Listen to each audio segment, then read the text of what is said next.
Hello, welcome to the July 25th, 2025 Club Cubase livestream. My name is Greg Undo and I'm the host of the livestream today. If you have not attended a livestream before, how it works is you can ask questions in the live chat field or simply send questions in advance to clubcubase@steinberg.de.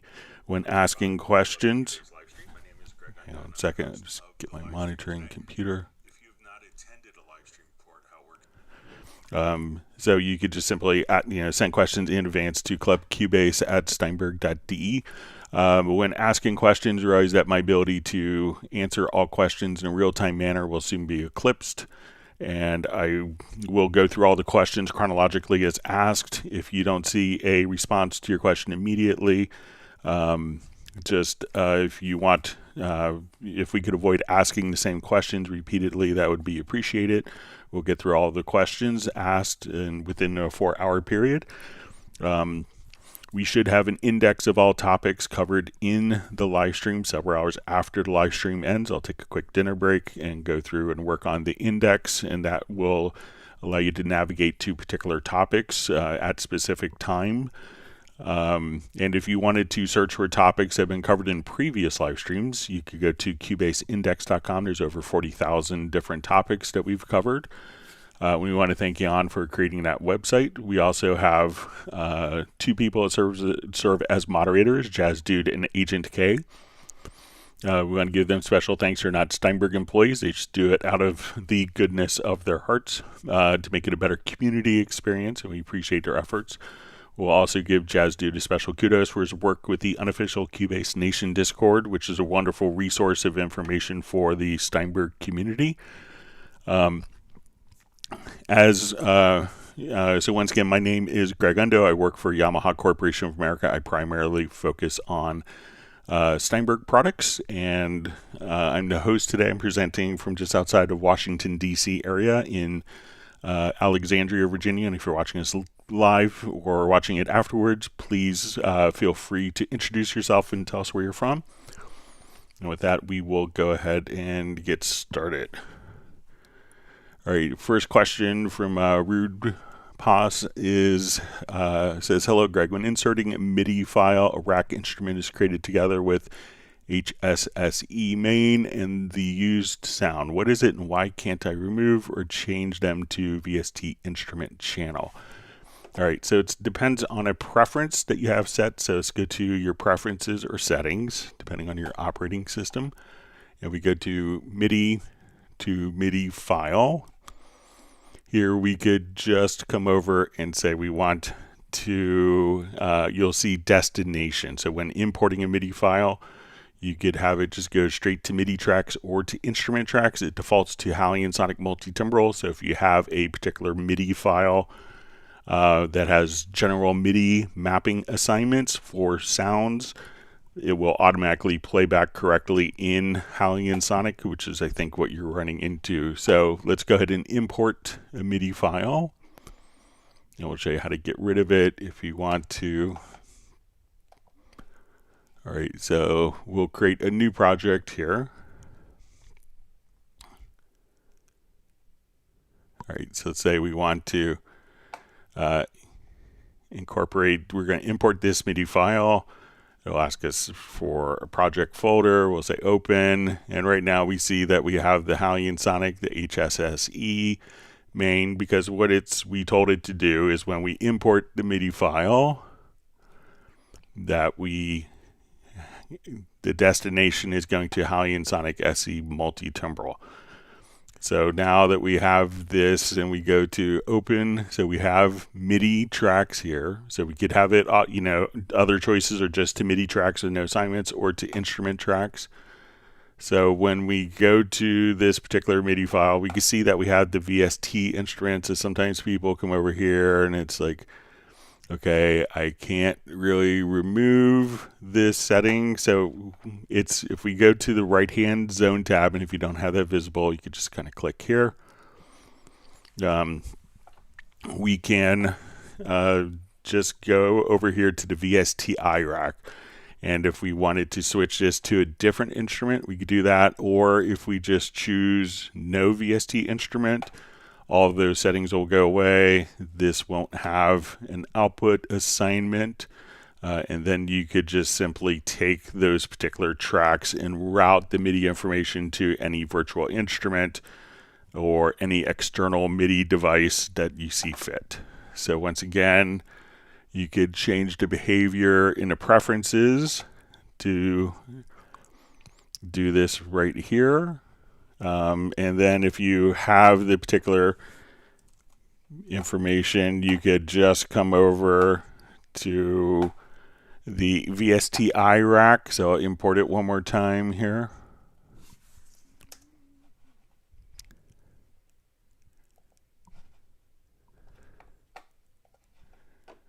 And the trick is, if you want to get rid of it, because it's an instrument rack and it's not necessarily associated with a particular track, so we'll go import that MIDI file again.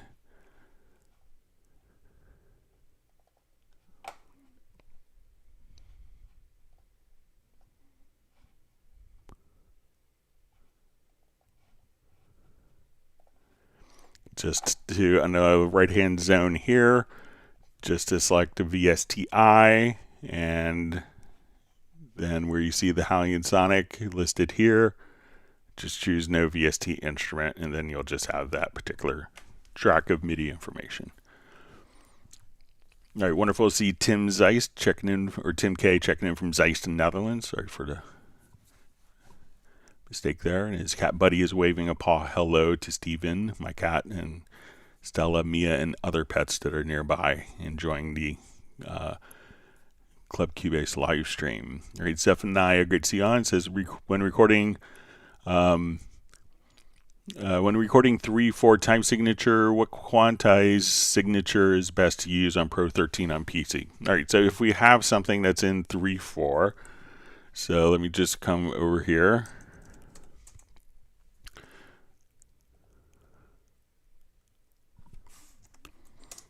All right, so it shouldn't have an impact on your time signatures, on your quantize factors, because when we come over here, if we add, let's say, an instrument track, let's go to quick drums.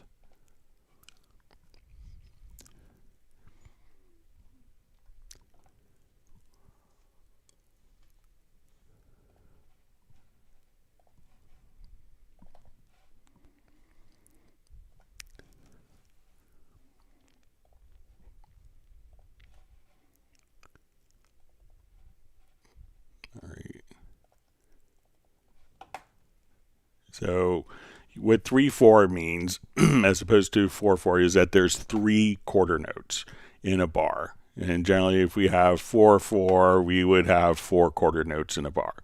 So often this may give you kind of like a waltz type feel.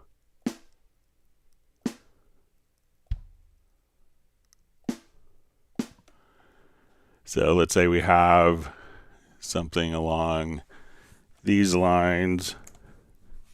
Sorry, wrong modifier key. Nope.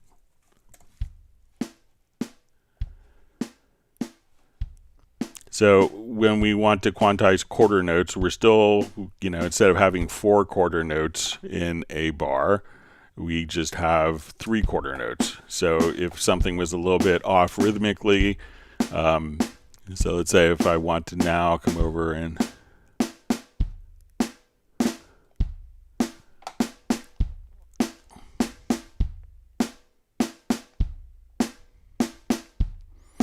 so at this point, if I wanted to quantize to eighth notes, I could just kind of come over here and say, okay, my eighths will be quantized. So an eighth is still a half of a beat in 4/4 or 3/4. A 16th is 1/4 of a beat in 3/4 or 4/4.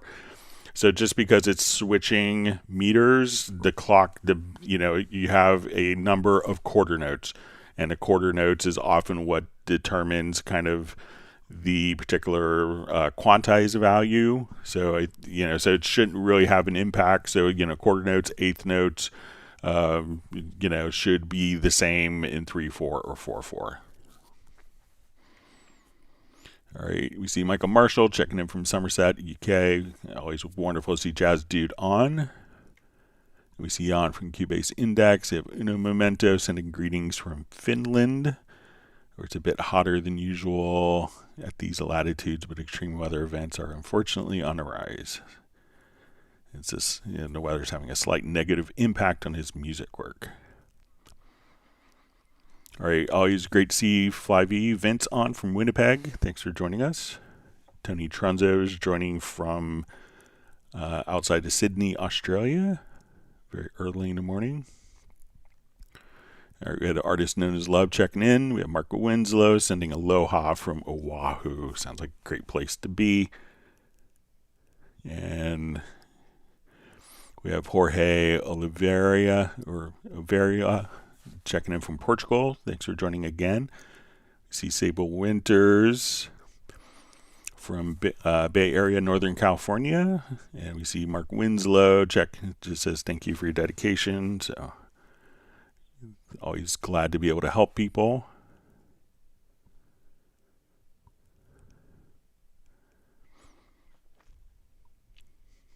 We see Jan from Cubase Index giving kudos to Jazz Dude for the unofficial Cubase Nation Discord. It's definitely worth checking out.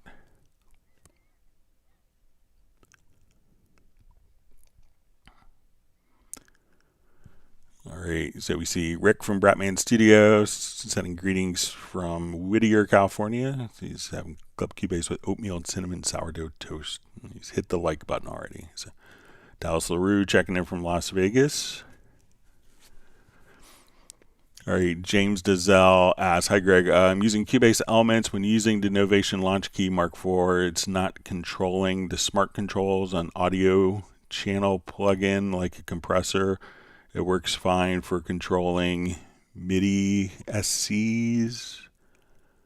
All right, so is it, I guess, MIDI CCs? All right, so I think in Elements... let me just close a couple things out.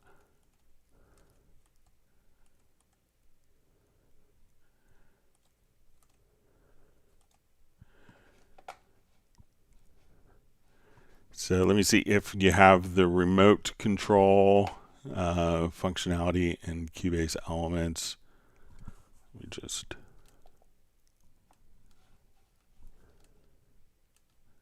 exit out of this real quick. We'll just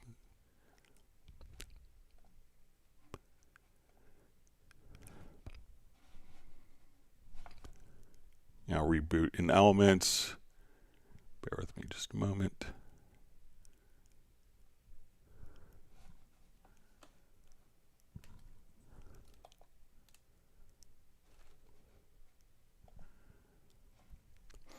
All right, so if you want to control some different elements, so let's just come over.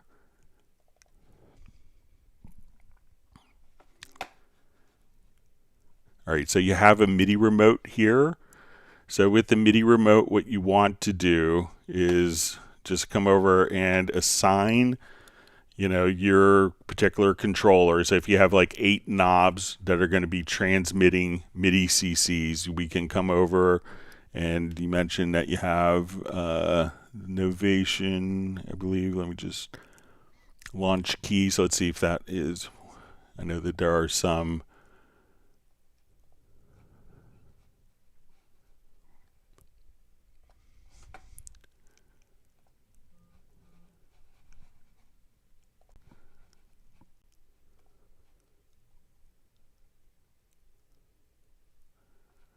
Okay, so say you have launch key Mark IV. So I think it's, let's say if we had a launch key Mark IV. Okay.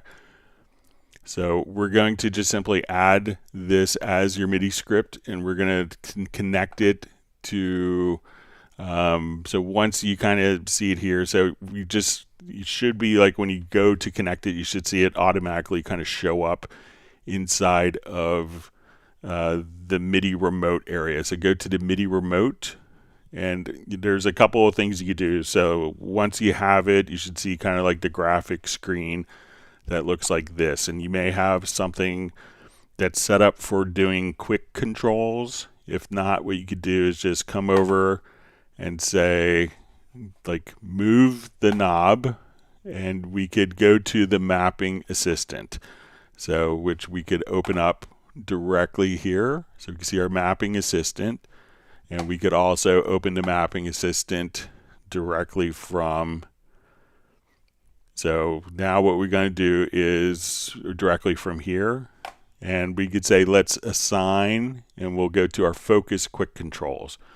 So we can say, okay, I want quick control 1 and move the knob, and we could assign focus quick control 2, control 3, etc. So do that for your 8 controls. Now when we go to a particular plugin, all we have to do is, let's say, okay, I can come here to this insert, and we'll come over to the VST amp rack. So as we do this, we can say, okay, I want to control this parameter with a particular knob. So I move the knob of my controller, and we can see that we'll have kind of the first 8 parameters of the plugin that are controlled from the particular device right here. So we can say, okay, I want to control my gain, bass, and if you want to control other parameters, if you click on the QC at the top here, we can just click on the L button and select the quick control. And now once we're here, we could just say, okay, I want to assign that function to my first quick control slot. And then if I open up a different plugin, since it's a focus quick control, so let's say, okay, I come over here to, let's say, my compressor plugin, that now I could just use my quick controls to adjust the parameters from my MIDI controller here for these settings on the plugin. And if this is the active plugin, now the control automatically switches from the compressor to, now this is the active window. My 8 controls are controlling the compressor. I click here. Now my 8 controls are controlling the VST amp rack, because that's the active window. So that's how you could kind of play around with it and assign your quick controls in Cubase Element from your Novation keyboard. All right, let me jump back into Cubase Pro. And if you want to know how to, if you have Cubase Pro and you need to check something in Elements, you could just hold down the Alt or Option key when you're starting. And then if you have Cubase Pro, you could run Cubase Artist, Elements, AI, or LE as well, all from the license. All right, so we have Marvin Earl just saying, hey, checking in from Newport, Rhode Island.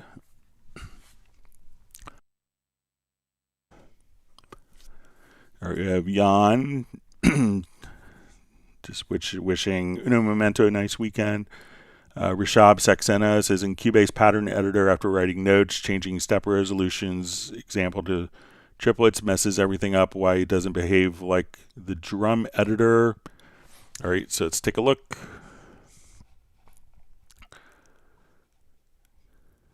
So we'll just start a brand new project here.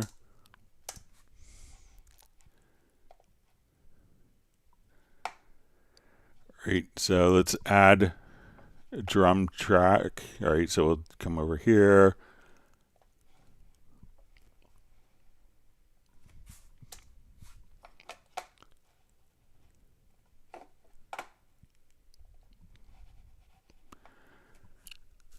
Okay, so there's 2 different ways of kind of like adding triplets without it messing things up for you. So let's say we come over here and we'll just put in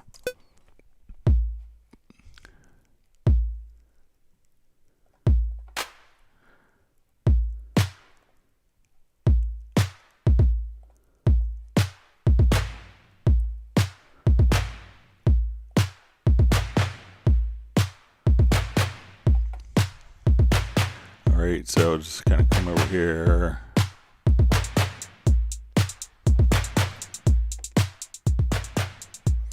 All right, so let's say if I want to put in triplets, all you'd have to do is, so let's say now I just want to put in eighth note triplets. So now I can just put in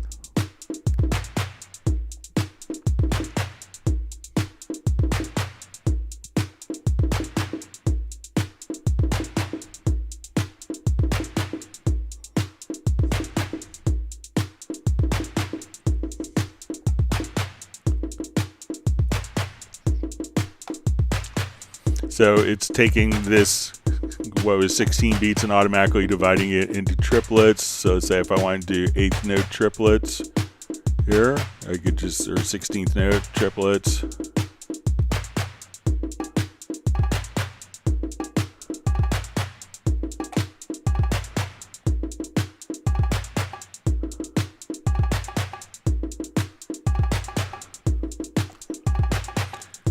So I'm not sure how it's messing up, but it'll show you here now. If you want to come over here, you may notice that it will, so as we put in triplets, so this works, very similar to the drum editor. So if we were to kind of take, so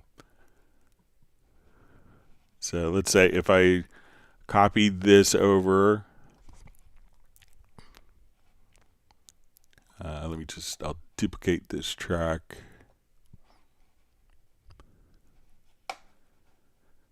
Okay, so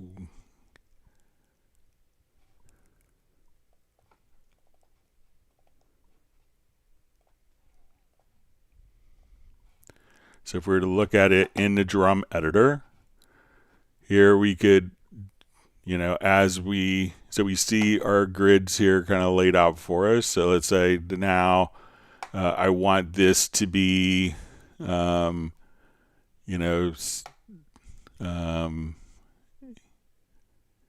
eighth note triplets. So now, like when I go to paint in, it is eighth note triplets. That is the rhythmic value, as opposed to 16th notes that we see here, or eighth notes that we see below. So it's really kind of just showing the same exact method for working with triplets, or different rhythmic values, or different polyrhythms.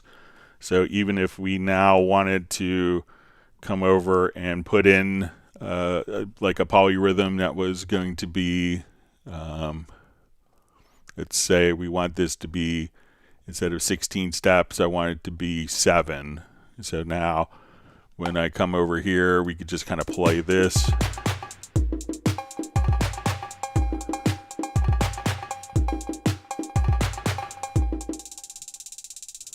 And I'll take it off. This is...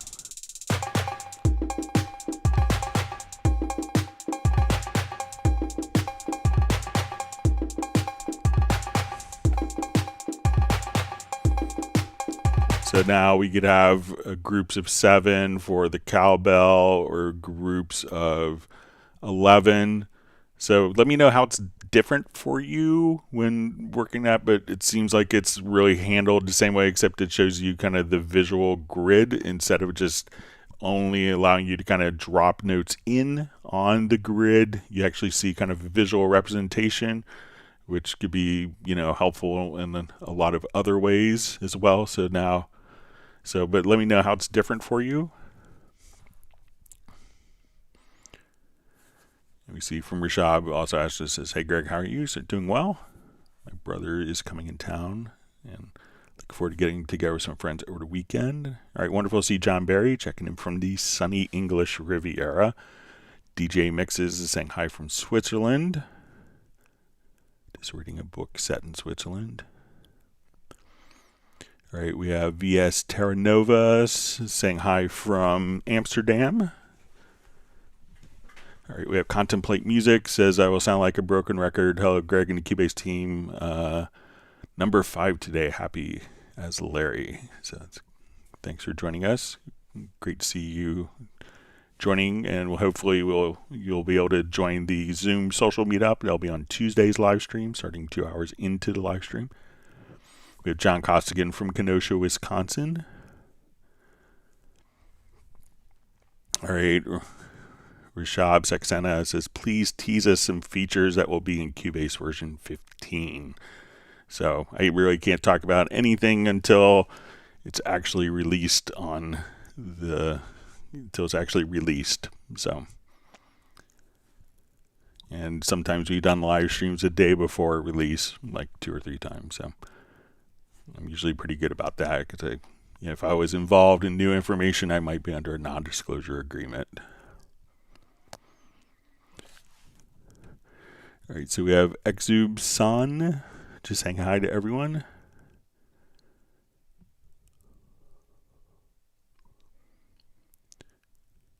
And he's from Iran. Thanks for joining.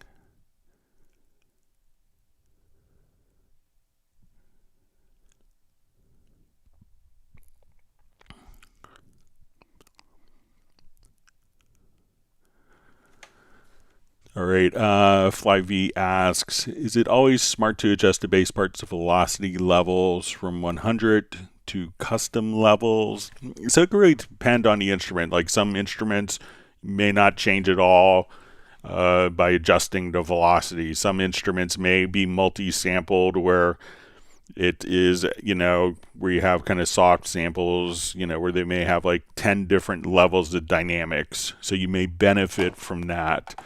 But a lot of times I would say, so let's, I think I did have MIDI bass part in this one project.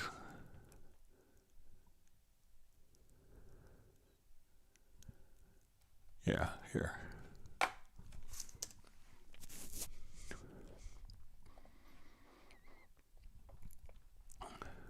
So this kind of one, I kind of replaced the bass part in.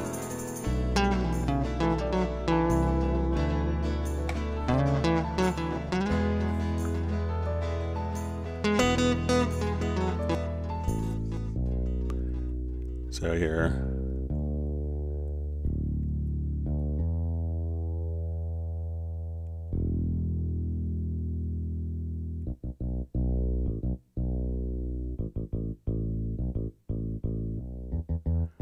So these are varying. So it could really depend on the instrument. So if you're kind of just playing the particular instrument, you may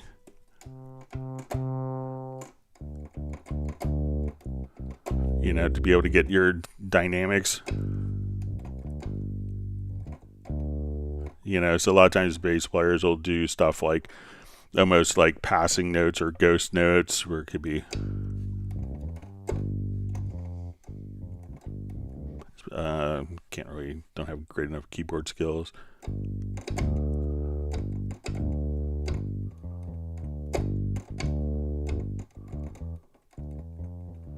So you may have just kind of almost like ghost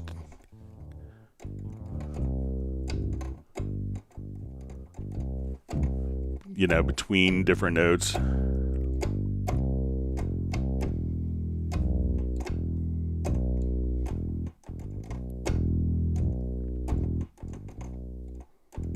So if you do something like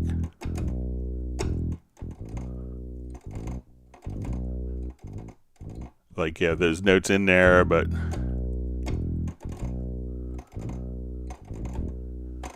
may not be accented. So I would say if your bass parts sound better with higher velocities, depending on the instrument and the sound source that you're playing, then go for it. So I would say it could depend on, I think every instrument and every patch may respond differently to different velocity settings.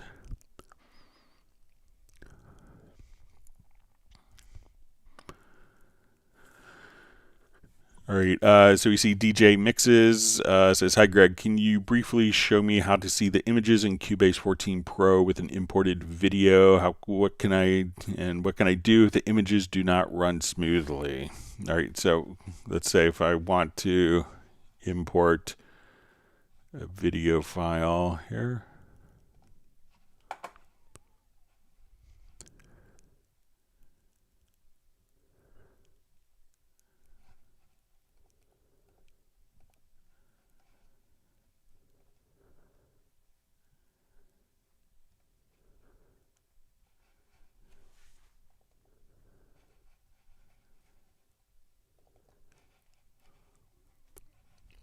right, so now, so we can see kind of our video thumbnail here.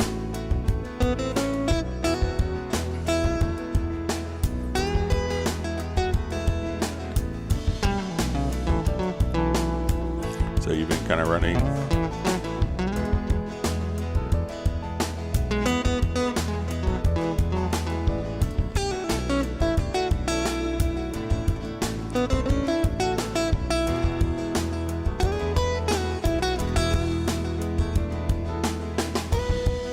So if you do run into like choppy video playback, so video is, you know, a different beast in regards to kind of like how it works on computers, because there's, you know, like a WAV file is the standard. WAV file will play back in any system basically, but video will take, you know, is because it's an immense amount of data, will convert it and deconvert it, and that's called a codec. So there are some codec guidelines that Steinberg will provide. So let's say if we come over, so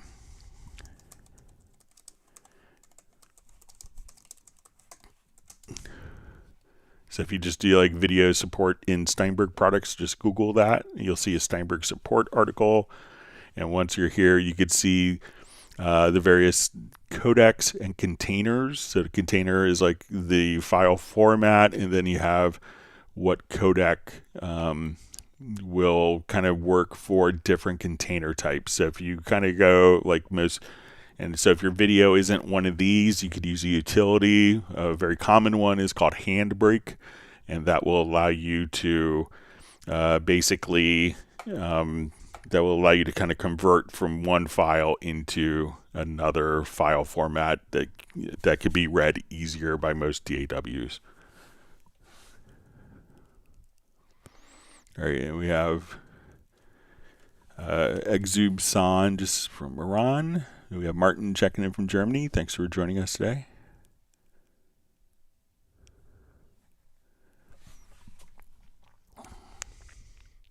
All right, we see from channel Ripoff says, "Hi Greg, happy Friday. Every time I do a new key command, the next time we go to use it, it doesn't work. Do I have to save my preset every time, or every time I make a new command?" So mine is always, you know, I've never had to save it, but, you know, make sure that when we go to the key commands, you know, that, you know, make sure when you click here, you know, so say if I come here and I want to use,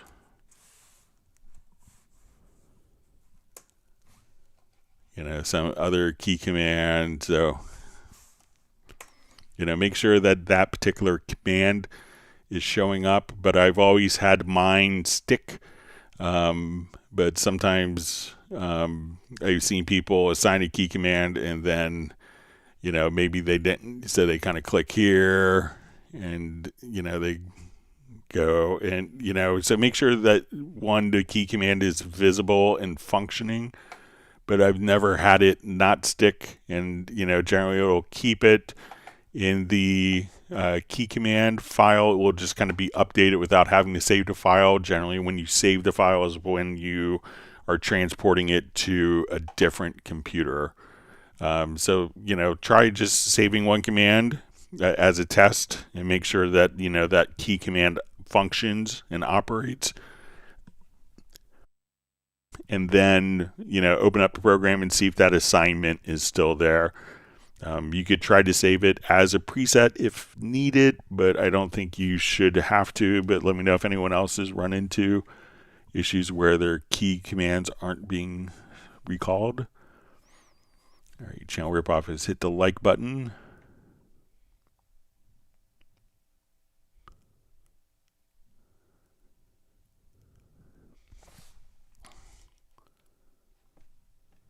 All right. All right, so we're seeing from Exusan says, I'm saying you can zoom with the mouse scroll like in FL Studio and Studio One. So if you want to, you know, zoom, so I'm not sure if it's like So let's say if I have this, so if I want to navigate up and down, I just use my mouse scroll wheel. If I hold down the control or command key, so just the shift key allows us to, so we can navigate up and down vertically with our tracks using our scroll wheel. My shift key allows me to navigate to the left and right, to navigate horizontally while using the control key.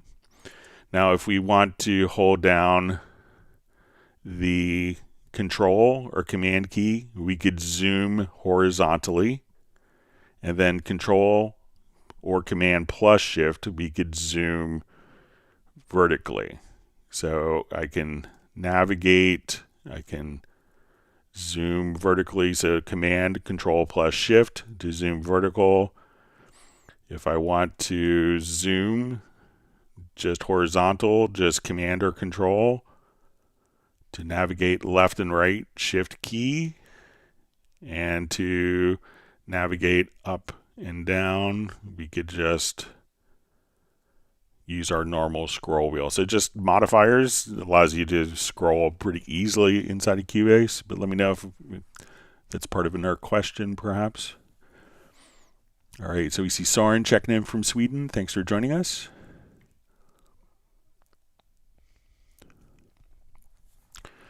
All right, Mr. Vicker says, hi Greg, when I drag a sample into the project, it sometimes jumps all the way to the bottom. Same with the sampler track. This is kind of obnoxious in large projects. Any way to prevent this? All right, so so it really matters where you drag to. So let's say if I grab my tools here, so if I just drag it into the project window, it gets added to the bottom track. So if I just want to come over here, so let's say if I'm here and I just drag it, it'll get added. But if I want to drag it to a specific location, just kind of drag the file over. So drag the file to the track area. And then you could place that file anywhere on any track that you want. So again, just kind of drag it to the track, and then that will allow you to place it. Otherwise, if you just kind of drag and drop, it'll go into the file. Or if we just double click, it's going to go like below the selected track. But if no tracks are selected or the bottom track is selected, it's going to go to the bottom. But all you have to do is just drag to the track area. So we see the green line. So that means that when I drop this, it's going to go and add the track between those two tracks, like so. So again, just drag, boom, just going to place it right in the middle. So let me know if that's helpful. All right, wonderful to see Matt Elston joining us again. Thanks for being such a loyal attendee to the community.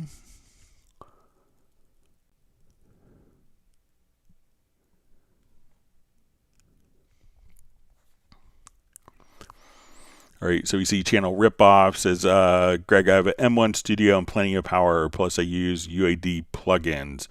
Why is my ASIO almost maxed out? I'm only using 30 stereo tracks. I have a fast HD also. I use high number for CPU help. So it could really depend on, when we go to different tracks, realize that if we have an audio track and let's say we have 100 tracks, but one of the tracks has like 15 different plugins on it.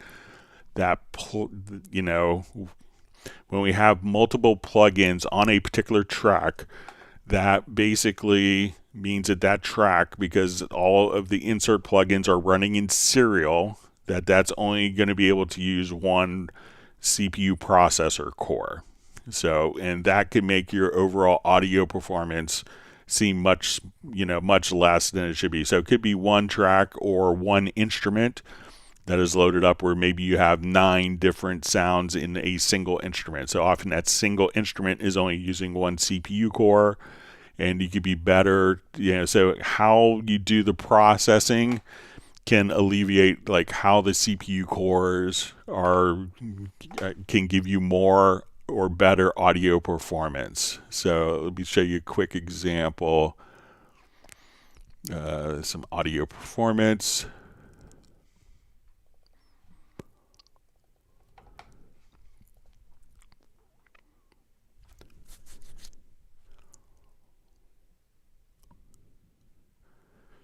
And, I'm not sure if you're running UAD native plugins or if they're running off of the DSP, but even if they're running off the DSP, it will take a number. So let's say I want to take these 8 tracks, and I chose one delay plugin that basically has 9 or 10 different effects within the plugin itself. So each one of these is is basically 9 different effects as one processor. So when I play this, and I'll just turn this down, and I have one instance of that plugin on, let's say, 8 tracks. Okay. And let's go ahead and look at my audio performance meter. All right, so now when we play this, we can see, okay, that heavy duty plugin is not really hitting my system hard. So we're running 8 instances across 8 tracks, 1 instance per 8 tracks. Okay, so what I want to do now is I'm going to switch it to 8 instances on one channel. So let's go ahead and disable those tracks, and let's enable this track. And this track, again, when we open it up,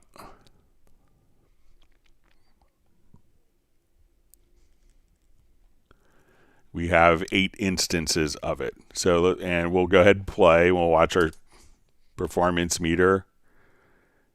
So basically, since this one track can only access one CPU core,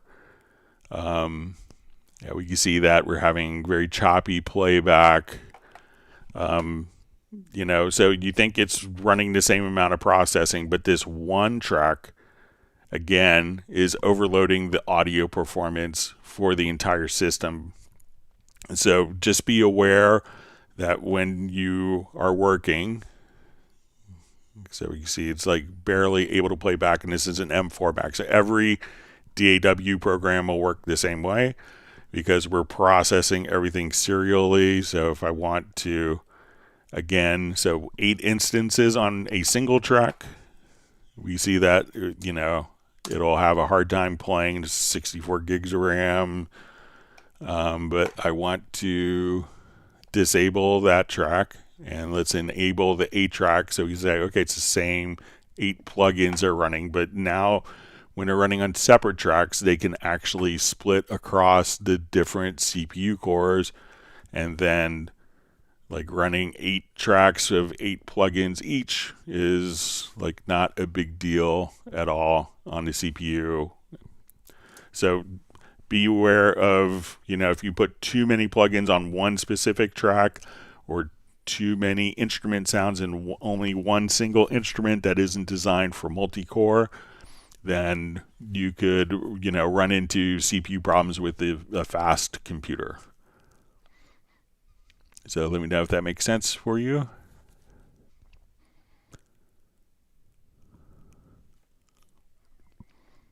All right, always wonderful to see Michael Teams from Weatherford, Texas.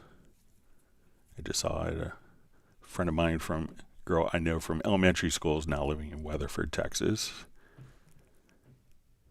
All right, so we see Paul C says, learned something new again. Thanks, Greg. So let me know what it was, just so I could get a sense of what people are learning about.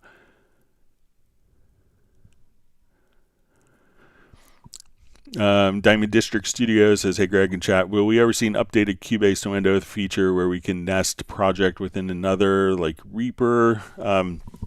So Cubase used to do that years and years ago, where we could have a song that could contain multiple arrangements, and people were kind of very confused about it and saving it wrong all the time.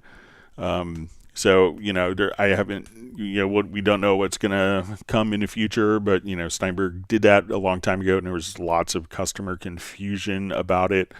So, and that's why we kind of went to like a single project paradigm. But I'll pass along your inquiry regardless. All right, we have Razel Zamini, just a loyal attendee from Denmark. Thanks for being online. And we have Brian Sawyer from Yuma, Arizona. Hope you're getting settled in, and hope to catch up with you on the Zoom meetup on Tuesday.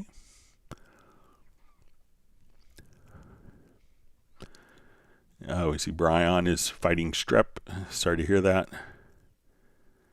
All right, so we see from Rude Paz about the question with the MIDI files. Just says, very helpful, thanks. All right, we see Michael Teams has granted Brian 1 gallon of coconut almond ice cream. Hopefully that will help with his strep throat.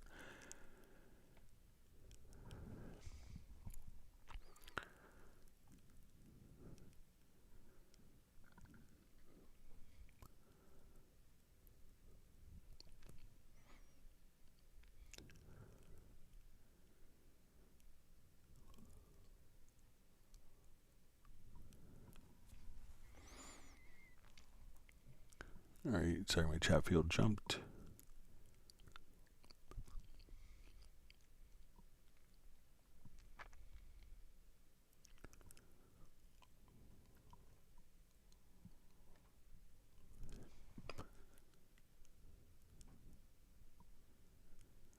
Okay, so you see FlyV asks, how can I keep samples organized so I don't use the same ones twice? I think moving or deleting them after causes issues. All right, so if you're trying to avoid using kind of the same samples within a project, like I know some people, like I know Stevie Wonder's camp, they're very adamant that they'll never use like a preset, like a factory preset. They're also, so they'll like wipe all the keyboards and program their own sounds. So that they have kind of unique voices. Now, if we have loops that are kind of in the project and we don't want the same loop, and kind of along that line, people are working in advertising or producers may never want to use the same sound that they used on one album project or one recording project on another, so that the artist, it was like, oh, use the same sound as so-and-so, So if it's dealing with kind of that scenario where it's like, okay, we have different sounds that are in our project, one of the things that you could do is let's say if we just go, and it's a little easier to see this in the big media bay, not the pool window. All right, sorry, went to the wrong.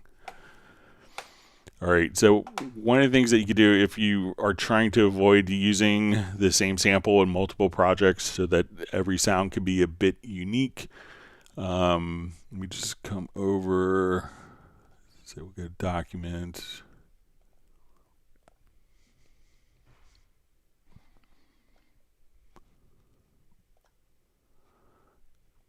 All right, so let's say I have a number.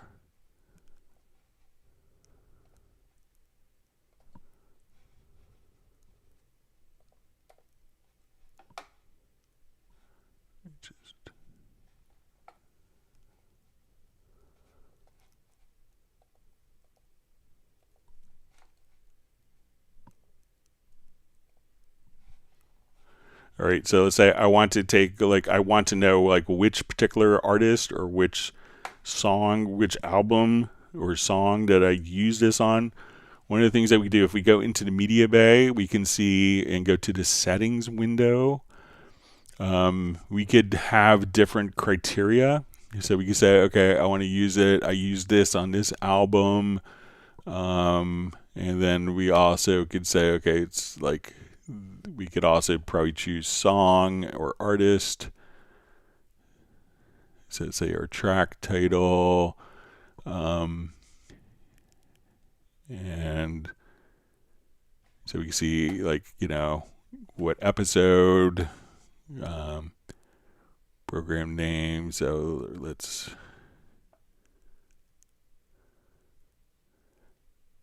So now once we have that information, we could say, okay, I used it on this album. So we can now just come over here and say, okay, what album did I select all these files?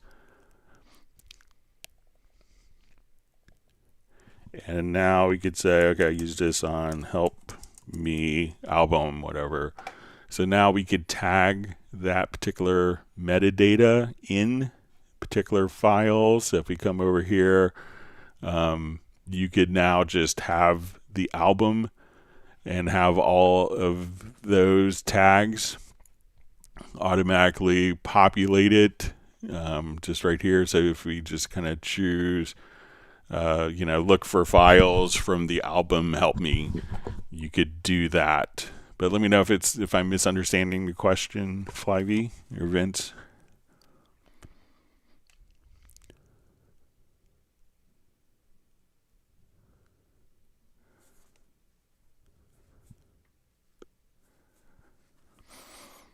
Okay, so we see from Rashab just says, no, after writing hi-hats in 16th notes, I want to add triplet in same hi-hat. In that case, it messes up. Okay, so let's take a look, see if we can figure out a workflow for that. This is with the triplets in the pattern editor.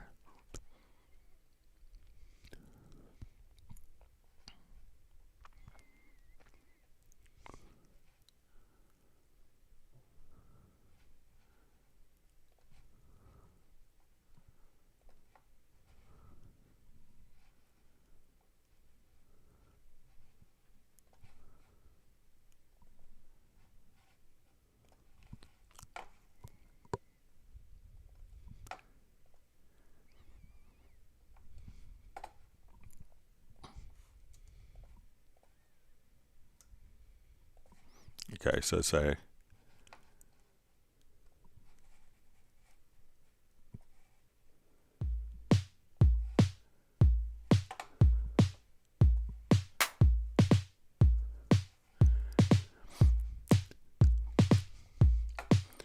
okay, so let's see if we come here.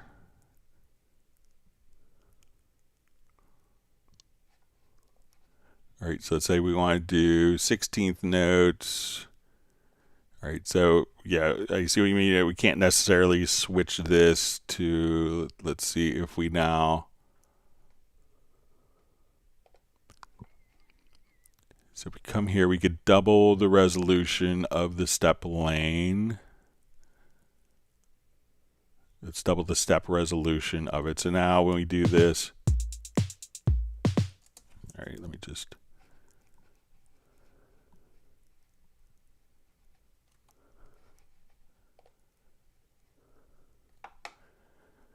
So this may not work for triplets, but let's see if we come up. So let's say if we come here, let's. So.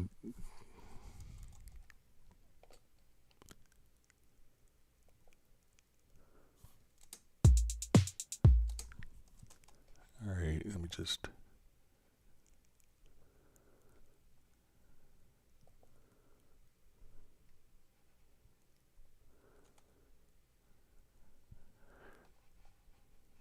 All right, so let's say if we have this as 16th notes here. All right, and we will choose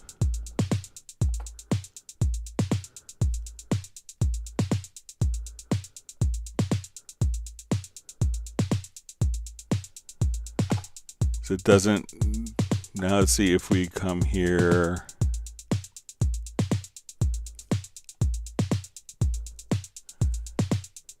So it might have to be on a different lane, but let's say now I want to do 16th note triplets.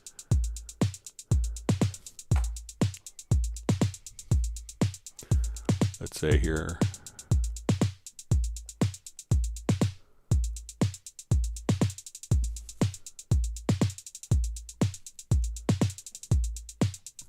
So while it's a different lane, and I understand the drum editor kind of behaves differently, but you could just simply choose kind of the same sound here. So if I wanted this to be our hi-hat closed again, and I want this to be 30-second notes,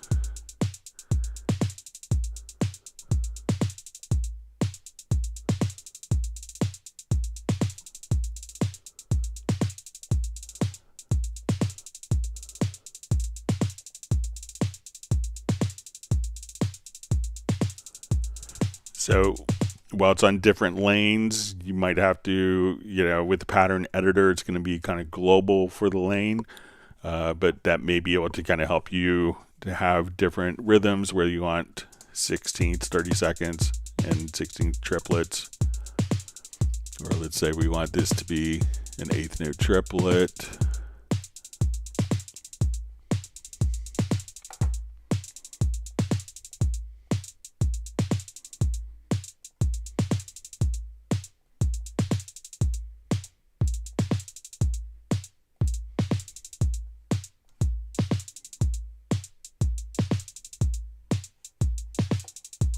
So you could have kind of different polyphonic on the same sound if you want, even though it's not going to be all within one particular lane. But there's really no consequences of having additional lanes as well.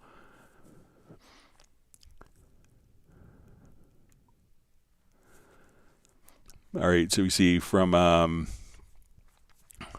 Mark Winslow says record video on the stem, video on the stem disc recorder and multi-tracks in Cubase 14 Pro. When I import the video to Cubase, is there a way to set the reference points in the stereo file from the video with the tracks to align? So it depends. Sometimes so if you're recording it, all right, so you have stem disc recorder. Okay, record video in the stem disc recorder. So if there's probably no time code reference in the video, so unlike traditional analog recording decks that would drift out of sync, I think once you get kind of a once you get a reference point, I think that the clocks should be stable if it's a stable frame rate. So what you may have to do, and why you see those guys that would hold the slate and they would move the top of it and it would make the sound, and they say take, and that's so that they could synchronize the video and the audio, or the picture and the audio together. That would give them, sometimes you do, what people in post call a 2-pop, just as a quick reference sync point. But you could easily move your different stuff around, but if there's no kind of house clock or a common audio clock between the two different devices, you could do, you may just have to kind of manually do it, kind of in a professional environment. You would probably have video that's feeding time code to the, to the recording system, and the system is slaving to the time code from the video, but it doesn't sound like a lot of stuff doesn't do that now, because it is pretty easy just to kind of line up and different elements aren't going to be drifting in and out of time. So you might have to kind of eyeball it if there's no time code source that's actually on the video. But if you do have time code on the video or embedded in the video, you could just, sometimes some video decks will have time of day, and then you could just say, okay, and we have audio files in our system.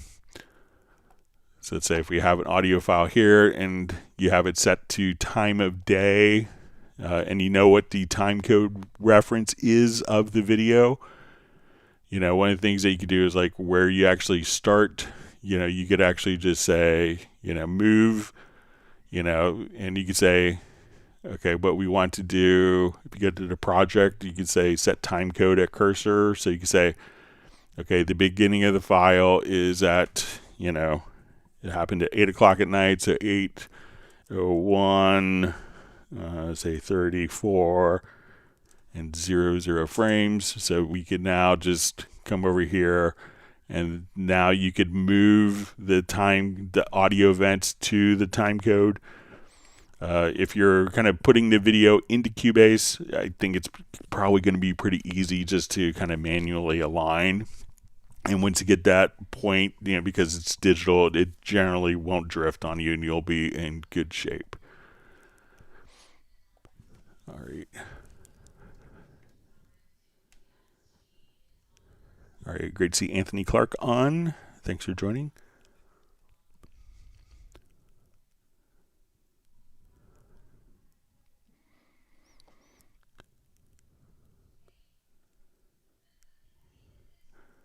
All right, we see Benny joining us from his last night of vacation in Mallorca. Hope you're having a great time. All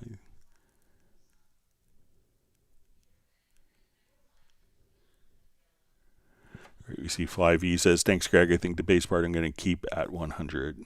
It always gives you a little more, dynamic range to be able to access if needed.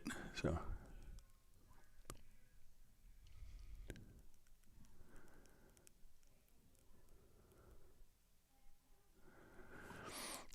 Niels De Koning just asked, hi Greg, is there a way to only play the lowest note bass part on an incoming live MIDI signal? I've tried Transformer that can only split everything below a certain note, not the real lowest note. Yeah, I think that for incoming MIDI, the Transformer, I think you could only set a particular threshold, but let me just take a look just in case.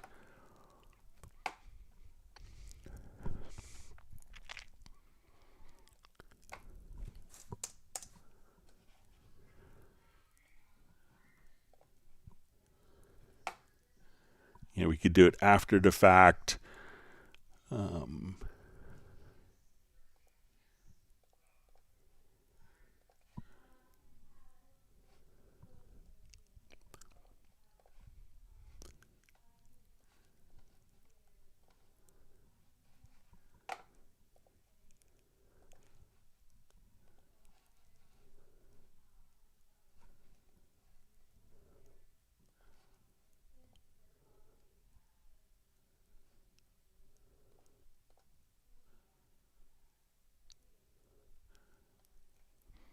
Yeah, so I think it's only going to be like a specific threshold for the input transformer.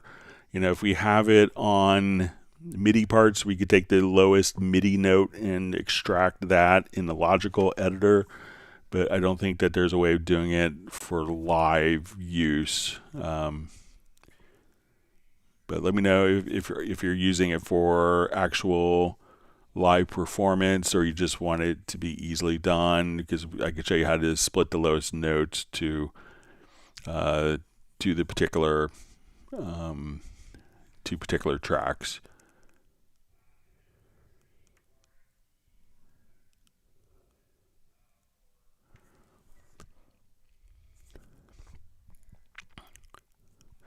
Okay, so we have Brian Sawyers asking,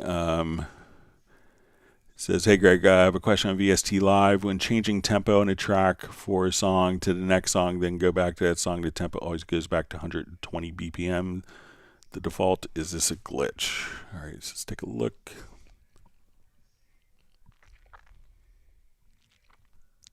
Not the most expert person on VST Live, so we'll give it a try.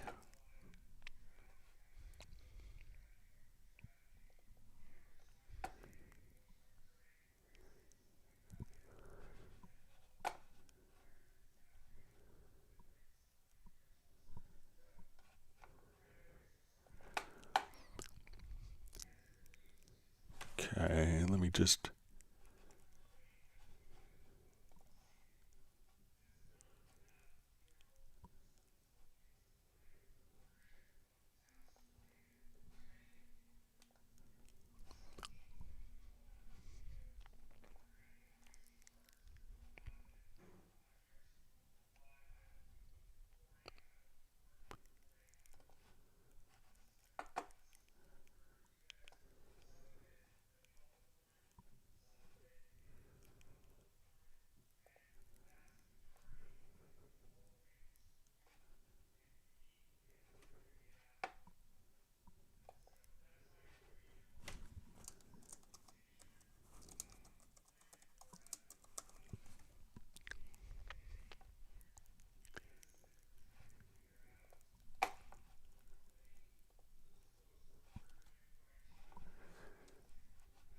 right, so let me just import a second song here.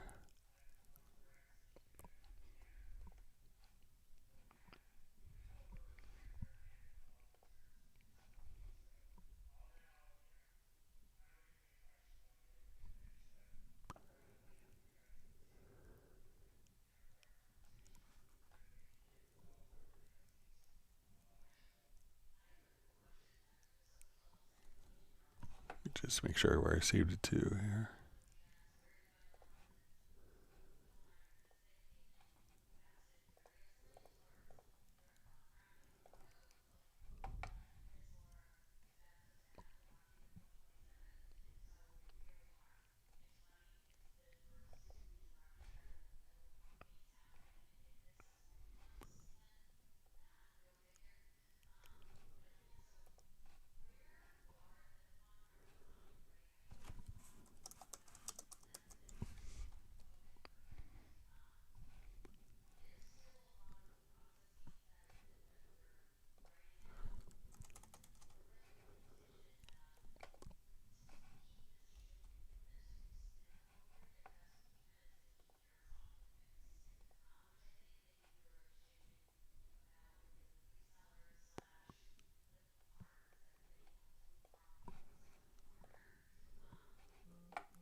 All right, just get this.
All right, so let's say if we're here and we have our tempo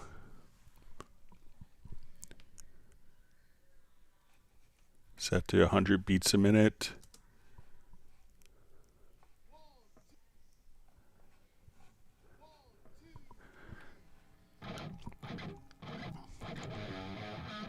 All right, and let's say we go to song 2, and this is set to 120 beats a minute. Now we go back to song 1.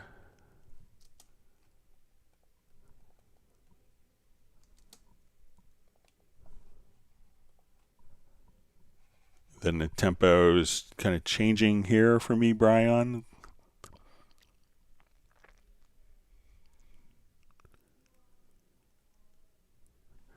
So let me know if I did anything differently than you, but let's say when I go to song 2 here, we go, right now this tempo is at 100 beats a minute. I go to song 2. Now it's at 120. I go to song 1, 100, 120. So the tempo seems to be kind of sticking for me, but let me know if I'm doing it differently than you are.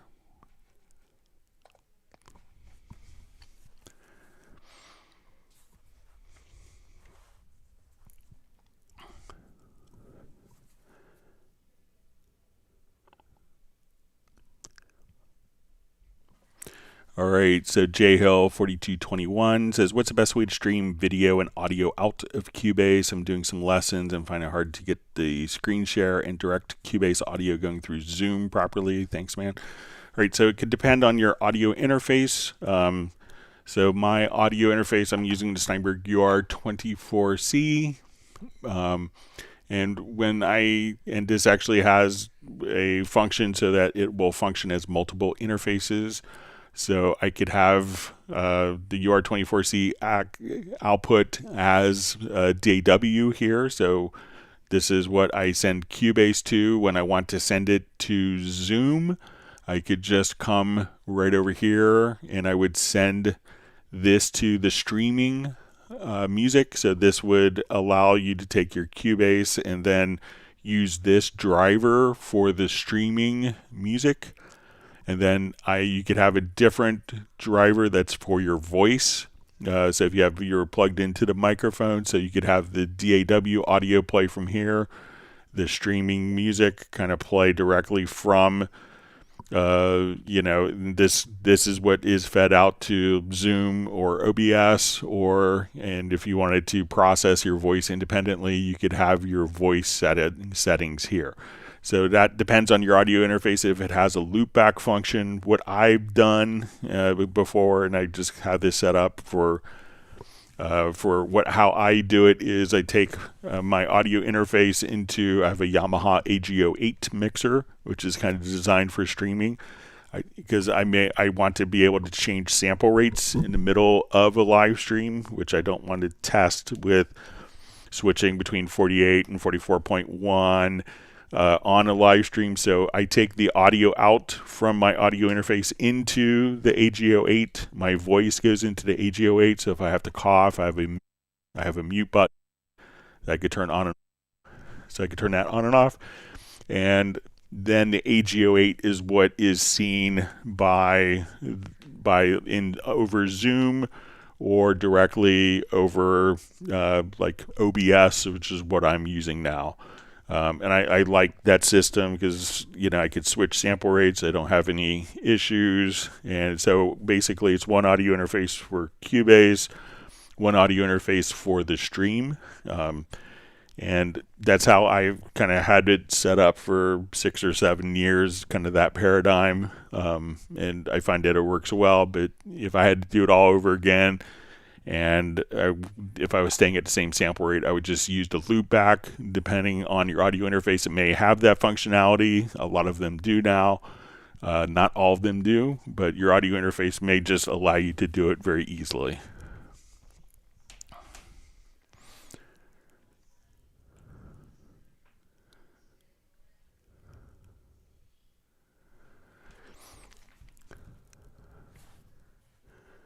All right, so we see Fred Corey on. Fred got to do the string arrangement in Cubase for Ozzy Osbourne's last single with Billy Morrison. So everyone check that out online. And his question is, and Fred's actually the guy who gave me this project and many others. So we thank you for that, Fred. And his question is, how do I get noise out of a guitar track, string noise, or just slop for my playing using Spectral Layers 12? All right, so let me see if I have.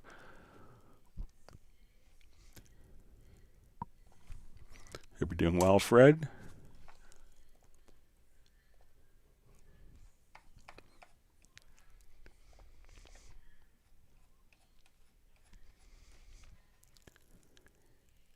I think I may have some.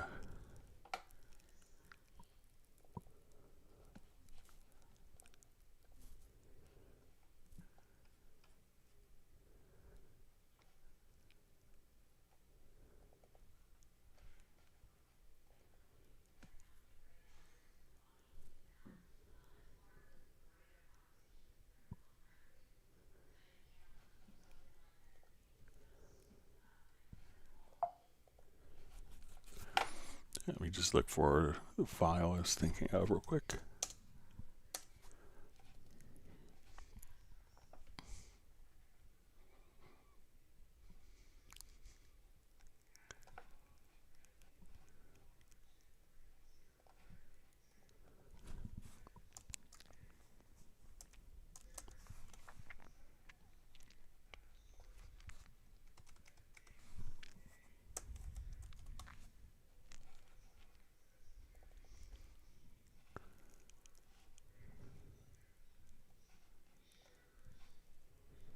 Okay, so let's say.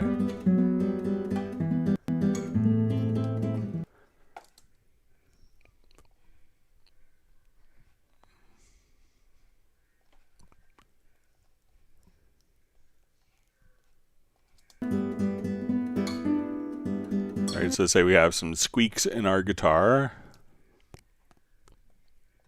Let me just shut off one preference.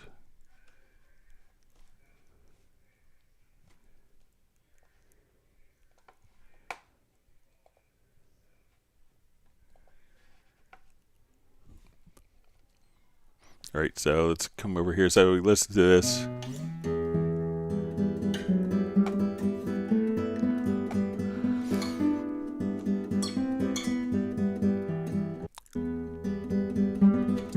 All right, so now let's come over and do some spectral layers editing here.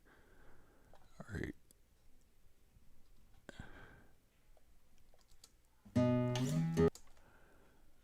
All right, so now we could kind of see kind of the higher frequencies here. So let's go ahead and use, there's kind of the magic wand. So let's see if we just kind of take that out and like, let's see if we just delete a couple times here.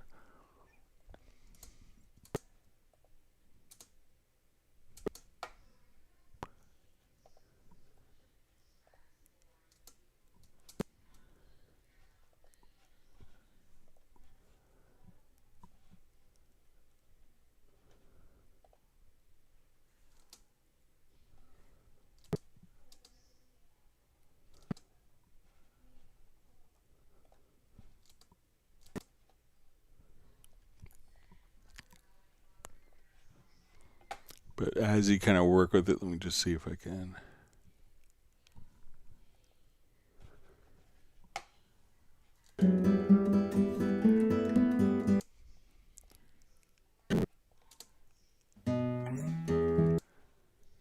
All right, so let's say. Okay. So the magic wand is often good for this.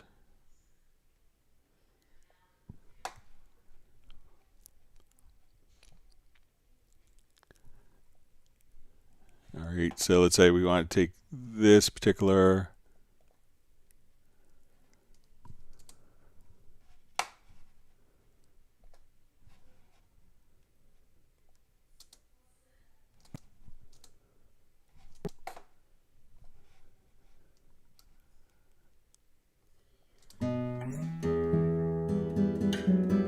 So just kind of coming over here, and then if you want to even just delete some of those particular ranges, then as you kind of work with it, you can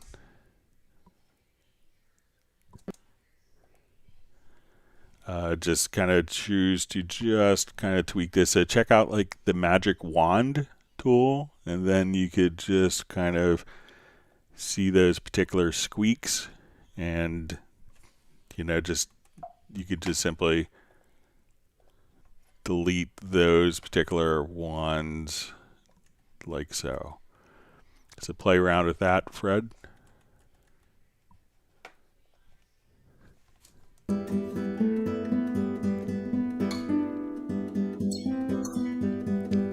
And I was not very precise, but you could just kind of, as you see here, just kind of get those high frequencies.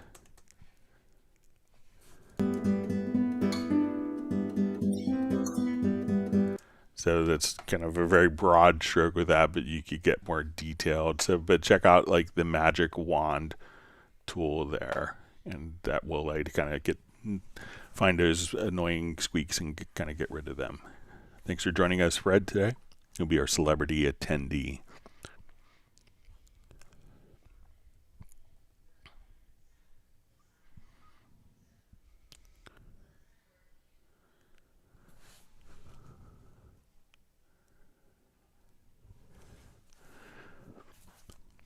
All right, so we have Talarista de Graffiti just says hello. All right, So you see from Inside the Music with Andy Tolis. Thanks for joining us today. Hello, Greg. I recently installed an Atmos system in my studio. I exported an ADM file, but when I go to import the ADM file, it's not showing up under the import drop down to bring it into new sessions. I don't think Cubase allows you to import the ADM, but you can, Nuendo can import ADMs as well as but Cubase can export it, but it doesn't import the ADMs. It's one of the distinctions with Nuendo over Cubase is that's going to allow you to import the ADM file for you. So if you don't have that, if you have Cubase, you know maybe if you want to check it out, maybe you could check out a trial version of Nuendo.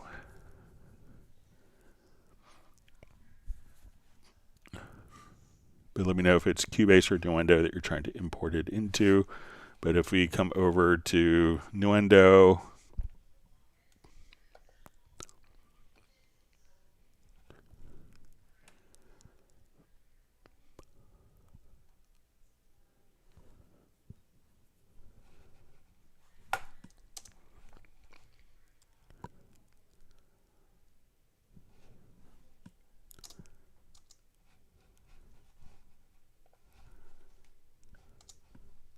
so now we could import the ADM in Nuendo.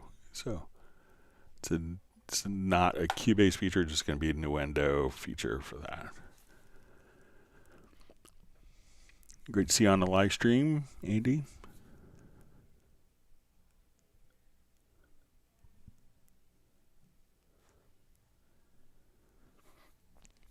All right, so you see Mr. Vicker just says, that makes sense. I'll watch my accuracy next time. Thanks. All right.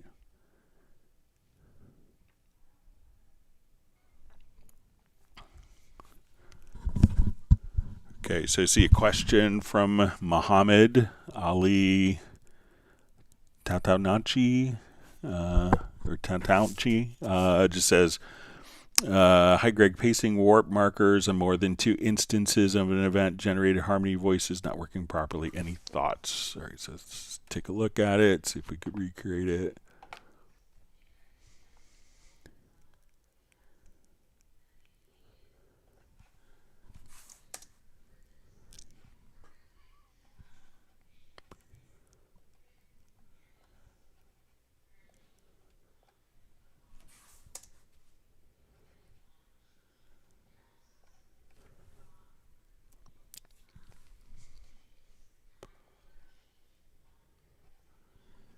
All right, so let me just select this. I'm going to add some warp markers.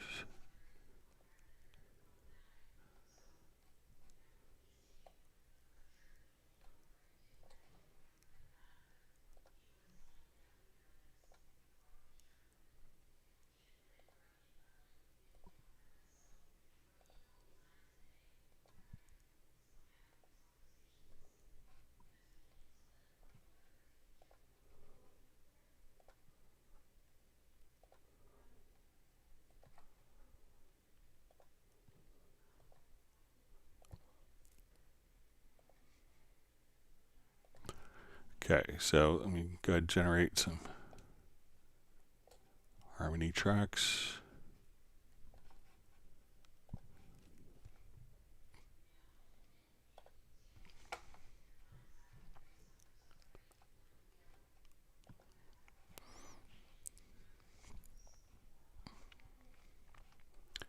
Okay, so let's come back.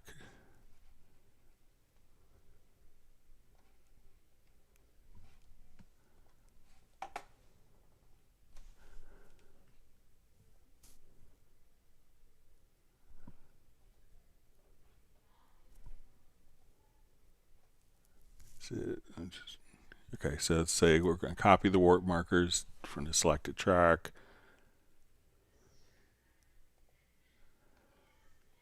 All right, so it looks like maybe the warp markers were automatically copied over when it generated the harmonies. But let's say if I add some warp markers here.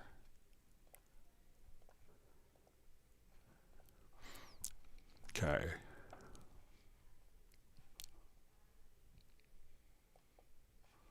All right, so we added these markers that we don't see here. So I'm going to select these ones, and let's go to audio, to advanced, paste to warp markers.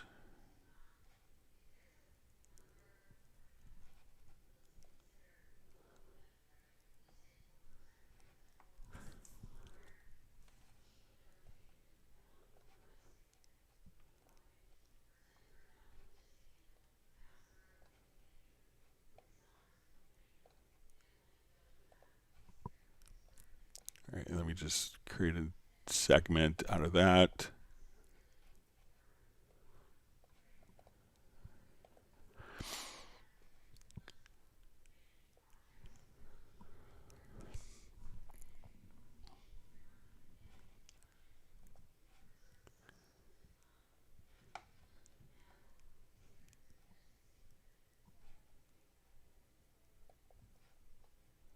Let's see what happens if we do it to one track at a time.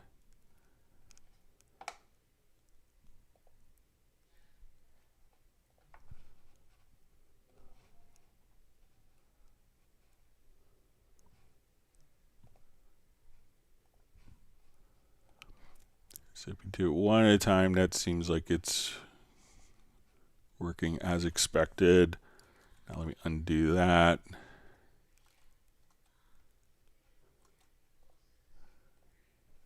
Okay, so we have, I'm going to take these warp markers, and again, let's copy. I'm going to select these particular events.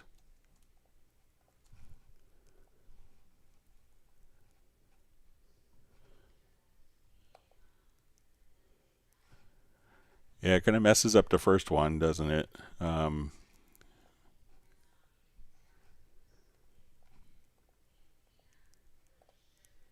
But the others are fine. So if you do it one at a time, let's see if we do two.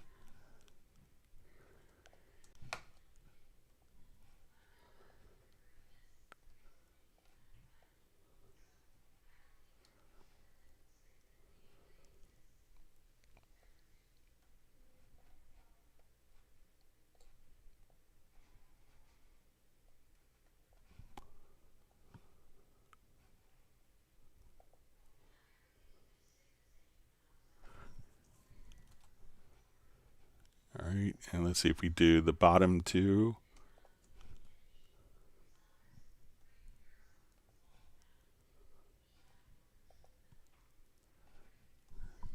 So it looks like it does two at a time correctly.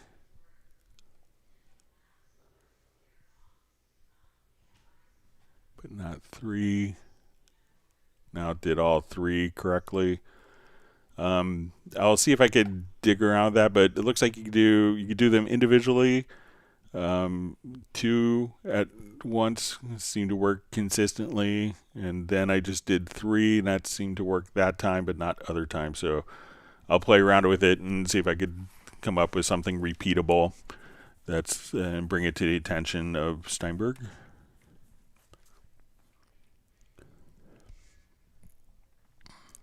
Sorry about that, Mohammed. All right, wonderful to see Radar the Band on from Dallas area.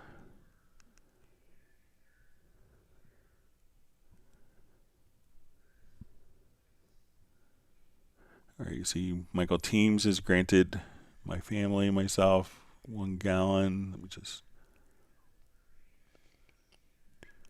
Sorry, my chat field jumped.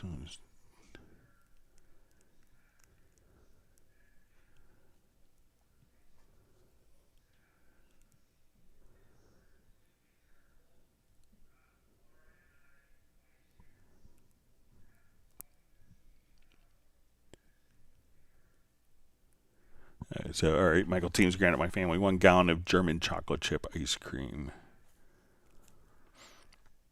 Jazz Dude shared a link of real-time performance versus audio performance, or CPU performance versus real-time performance. I'll have to watch that after the live stream. All right, Channel Ripoff asks, Greg, when do you bounce versus render? I never figured that out. So I would, when I bounce selections, often it's just to maybe consolidate different events. So let's say if I'm here and here, and I want these all to be just one single event, then I would just do bounce selection. So this turns into one event. We could replace the files and everything looks nice. Now, bounce selection doesn't include any effects, EQs, inserts, sends, any kind of real-time processing. So if I wanted to include the effects, so let's say, okay, I come here and I now want to add like a beautiful reverb, and I wanted that reverb to be included. So let's say, okay, we have reverence here and we want that to be included. What I would do is just come over and do the render in place. And then when we do the render in place, one of the things I do, so when I bounce selections, it's often going to take multiple files and put them all into one contiguous file. When I do render in place, I could have it as separate events, as block events, which would make that event last until the next event starts, or as one event. I could have it be dry. I could also just come over here and do different channel settings. So this would be my inserts, EQs, and channel strip. The complete signal path, which adds the effects, and then also adding the master effects processor. I could also have custom names. I could mix down multiple tracks into one file. So if I was just quickly wanting to consolidate a bunch of events together into a single entity, I would probably do bounce selection. If I was looking at a method to free up audio performance by rendering the effects into a particular file, or taking a virtual instrument and turning that from a heavy audio performance instrument into a simple audio file to play back, then I would use the render in place functionality instead. So let me know if that makes sense.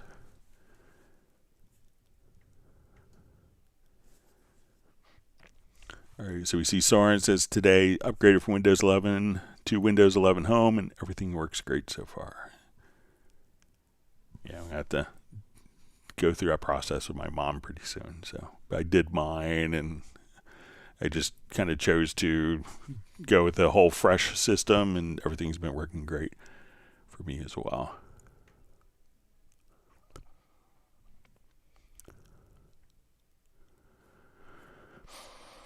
All right, Songs in the Ivy Brothers asks, in the VST plugin manager, I create a personal collection, moving plugins into proper folders. However, if I purchase a new plugin, it doesn't show in the new collection. I have to start all over.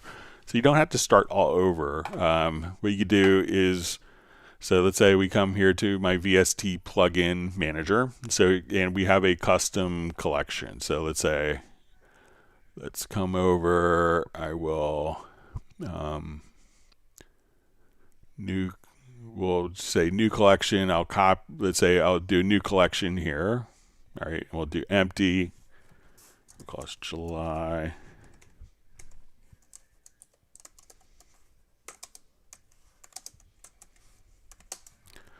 All right, so I come over here.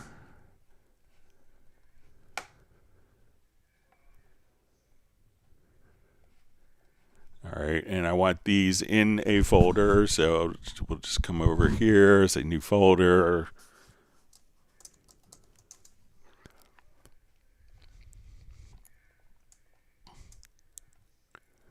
All right, so let's say you come over here and this is your custom plugin folder.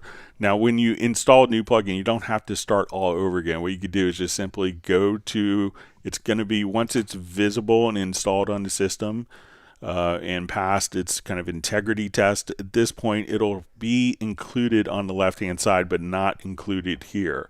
So when you have the new plugin, just say, oh, I really want this plugin, and I just drag that new plugin into my existing collection. So you don't have to make a new collection. Just simply, so the collection is really just the organization tree on the right-hand side. All of your installed plugins will be right over here. So, if they're in a collection or not in a collection, this will show you all your VST instruments, your modulator plugins, your VST effects. And just simply at this point, just drag it over. So you don't have to start all over. Just simply drag the new plugin that you just got, and you could drag it into the folder and say, okay, now we're all good. So it's not going to automatically, place newly installed plugins into your personal folder that you created because you created the folder without those plugins. But you just simply go through and just look for the plugins in the list here and drag those over, and you'll be all set. So you don't have to redo the whole process every single time. Just look for the plugin and drag it where you want it organized. So, and usually when I do that, I just kind of take a picture of the plugin as well as I'm installing new plugins. So let me know if that makes sense for you. All right, 19 Stride is just sending regardings from Glenn in Germany. Thanks for letting us saying hi, being part of the community. Just curious what part of Germany you live in. So, and we see Dwight Cunningham checking in from the Bahamas. Thanks for joining us today.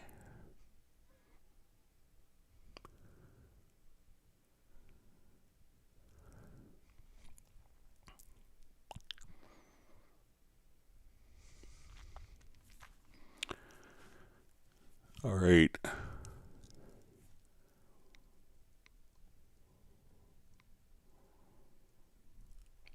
Okay, so 19 Stride just asks, can you explain mono summing in Cubase, especially for voiceover? If I export a mono voiceover track as stereo, how does that affect loudness measurement? Is there a 3 dB difference? So it could really, let's see if I have a mono, or I can make one here quickly.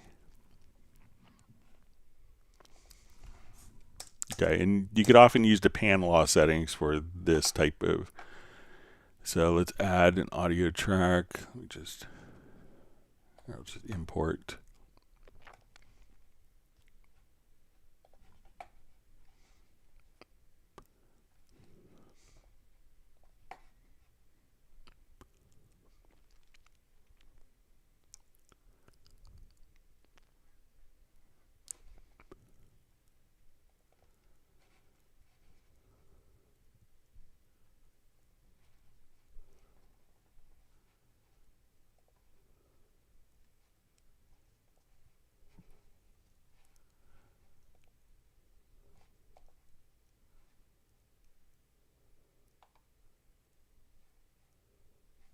Okay, here we go. Sorry.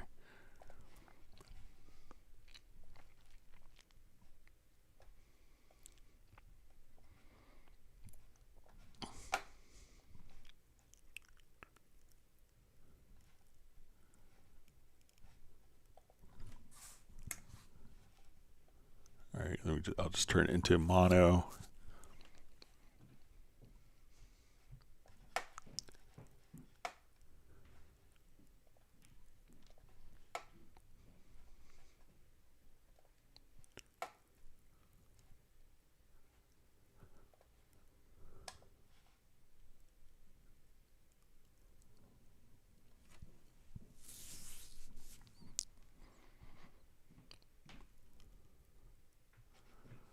Okay, so let's say we have our mono file here.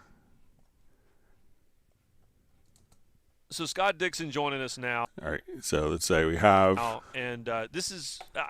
All right, so let's go ahead and just look at kind of our levels here. I interviewed you in Victory Lane for SportsCenter just moments after you'd won the race in the championship. And I asked you a question then that you weren't ready to answer, but I'm going to ask you now. That we had. All right, now when we have our pan law adjustment, so if we go to your project menu to project setup, we could have your different pan law settings. So if we have this set to, let's say, minus 3 dB, And this is so that if we have like a stereo file that, Which is, I look at this list of all time. and if, let's say if we're listening to a stereo file here, so let me just mute this and we pan. Open wheel champions. And, you've moved from that group of 3, which was an unbelievable group, into that group of 4-time that we champions. could, if we're doubling the sound by bringing in both channels, that we can just simply have the panning kind of compensate for it. So let's say if we're looking... Sebastian Bourdais, Dario, and you. The only person above you on that list now is AJ. So, depending on your pan law settings, and again, you could just kind of set that here. So if you want it to be equal power when you're taking 7. like a so stereo. I asked you that question in Victor Lane, and you said it's a little too soon to think. So that you don't have any attenuation when you're panned all the way. In essence, what it's actually doing is just dropping the center channel volumes. It doesn't necessarily make it louder. Some people will use the pan law to exaggerate panning. But, generally what that does is when we go to the center, it can just kind of drop the tone down so that as we move, we could adjust those different settings. So let's say if we have our settings here, right, and we export. So let me just export this particular file, and we'll compare.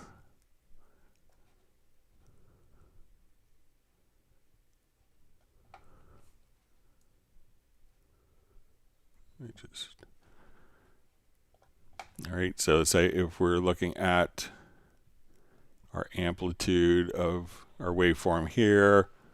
So I have this at 0 dB at 0 dB. So when we go to export our track, all right, so we'll just say we're going to export our stereo out, and we'll create an audio track here.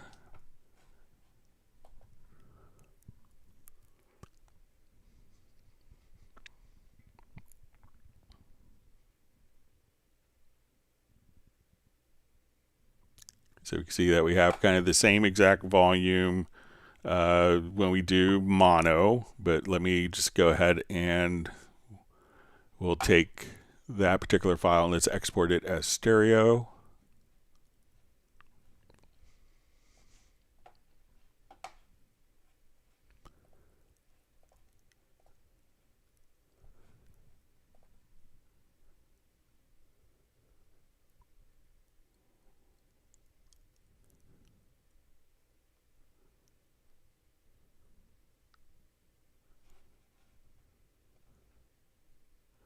So we can see that it looks like, let's just do a quick analysis of this. So we'll come over here to our statistics just to compare.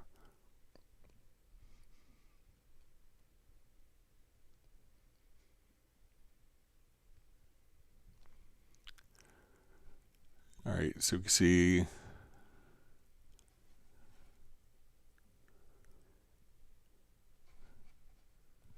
all right, so we have those settings. I'll take a quick screen grab of that.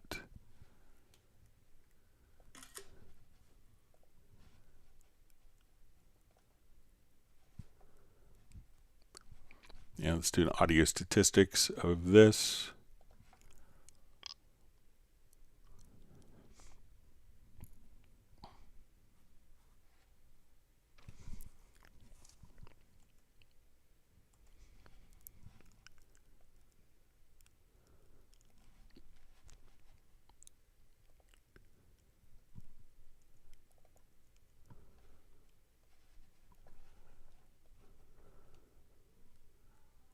So we can see that's going to be 3 dB down because we're taking, so it looks like it's momentary loudness can be the same, but the average loudness here is 3 dB down because, again, when you combine two different signals, so it could be affected by your stereo pan law as you're working. So let's see if I do this, let's see if we adjust the panel off, we get different settings.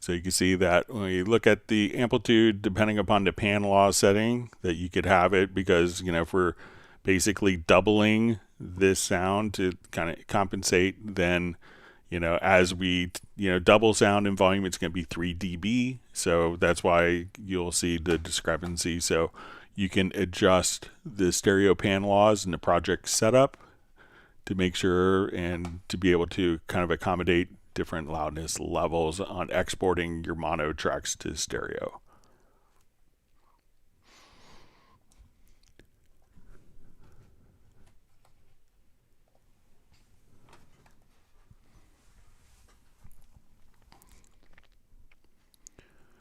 All right.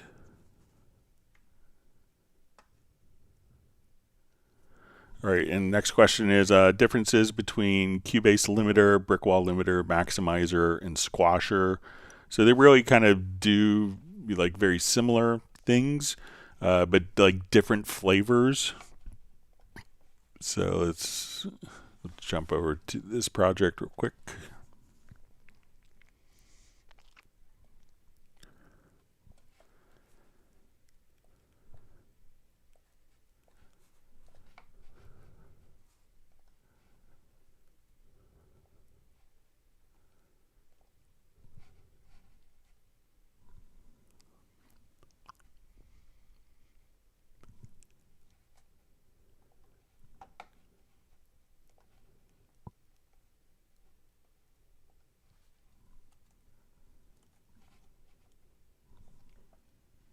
All right, let me just load these up so we can listen to them.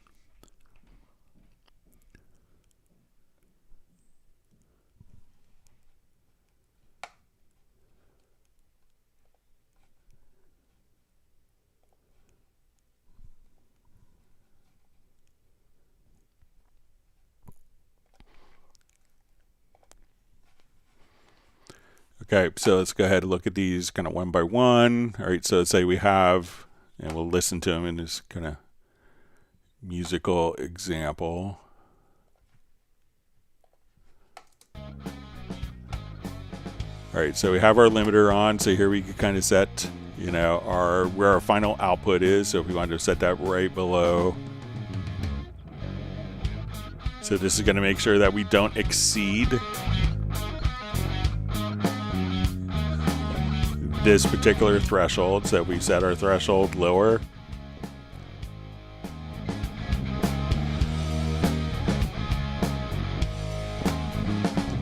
So now when we want to use the brick wall limiter, we come over here, and this is just kind of a different algorithm, but as we come over here, and this we could actually detect inner sample clipping. So if there's a sample clipping in between samples, we could have that kind of activated, so we can set our threshold.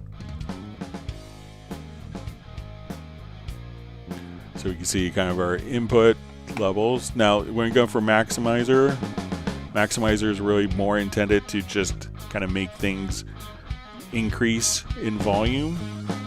And there's kind of a modern algorithm, which you can think of more for maybe dance music. And there's also soft clip options,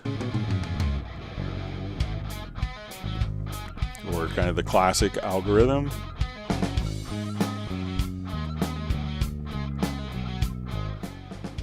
And we go to squasher. We can think of this as kind of more of an up-down compressor. So we come over here. This could be kind of used like for aggressive dance music. So let's say we just want to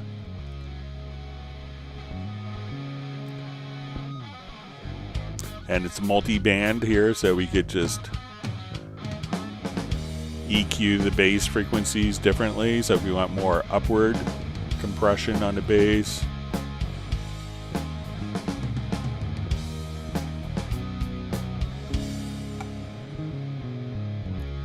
and if we want to, I think this one's very similar. A lot of people may use one called OTT. So if you wanted to adjust up to 3 bands, your single band. So this is multi-band. We think the maximizer is not really function as a limiter. It's not really, it could cause, exceeding the particular threshold. Brick wall can do inner sample distortion, or handle intersample clipping, and then kind of like your standard limiter where you kind of set the threshold, and it will not allow the peak the signal to get beyond that particular threshold. So different tools, different flavors. Okay.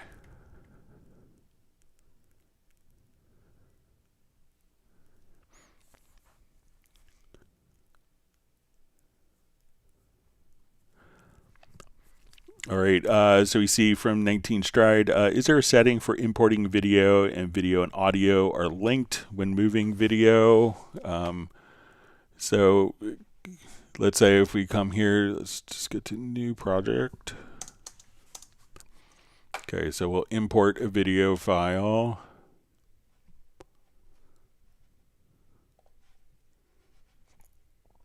All right, so we'll come over here. So right now, these will be both, I think when they're imported, let me just check to make sure that they might both be selected.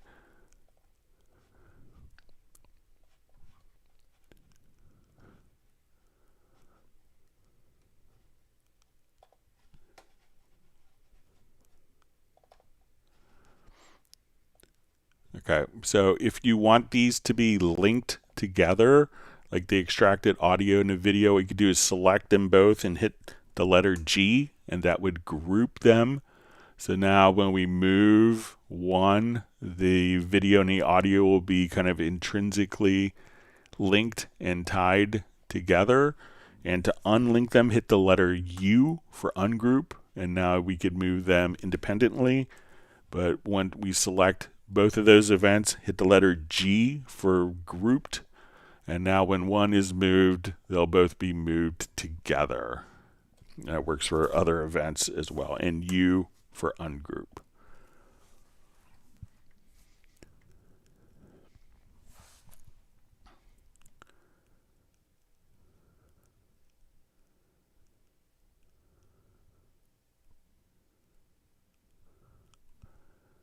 All right. See Mark Winslow says thank you.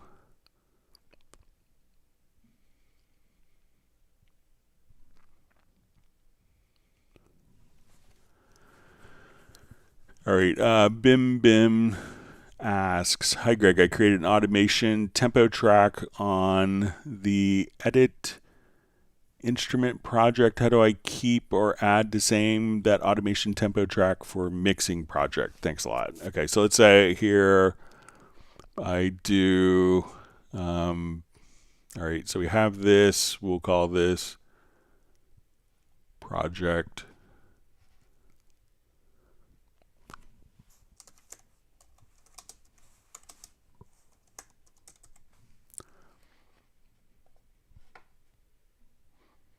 Okay, so we're going to call it July 25 video. We have our, let me add a tempo track that would help. Sorry, being tense. Okay, so let's say we have our tempo track here. I will save the project. So if we are going into something that doesn't have a tempo, so let's save this project as July 25th, no video, or no tempo rather.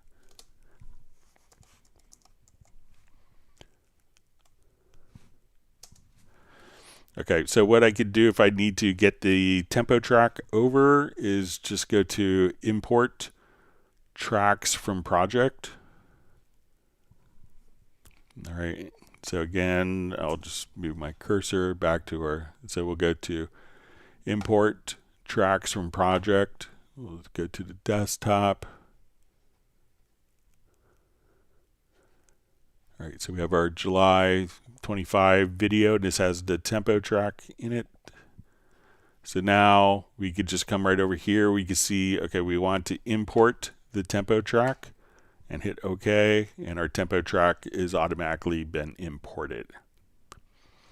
So again, on the particular track, if you want to import the tempo track, just go to File, Import Tempo Track, or Import Tracks from Project. Select the project, and then you'll see the tempo track is one of the available tracks, and then you could just simply import that and you could merge it directly into the project.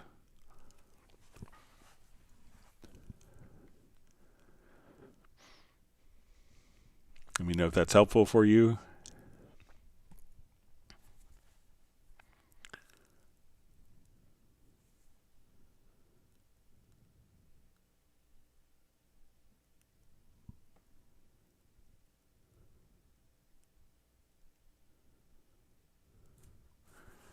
See, Exube San just says drum machine should have render in place like MIDI in version 15. I think I did it once accidentally. Let me just check, just make sure. All right, it says.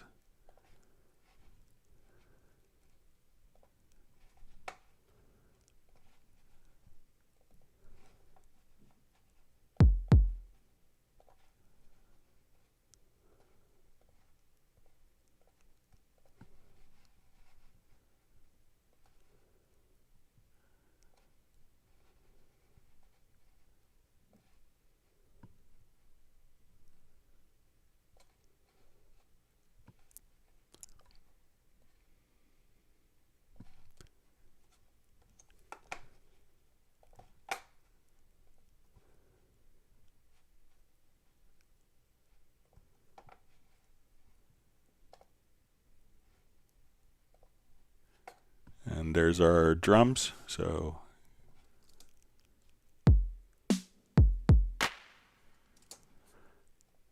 if we want to listen to that, so, you know, it looks like it rendered in place as expected. Let me know if there's another way you want it to work.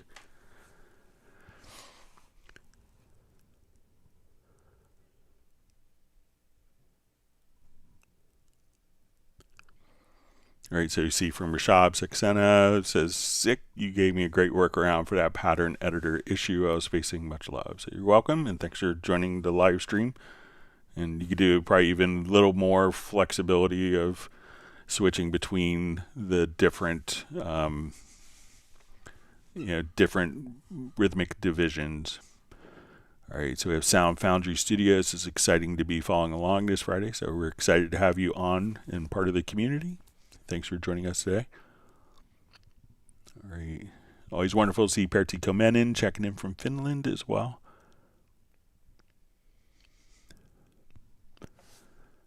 See, Radar the Band is joining up a new pedal to his pedal board. The never-ending quest for the search for the Holy Grail tone.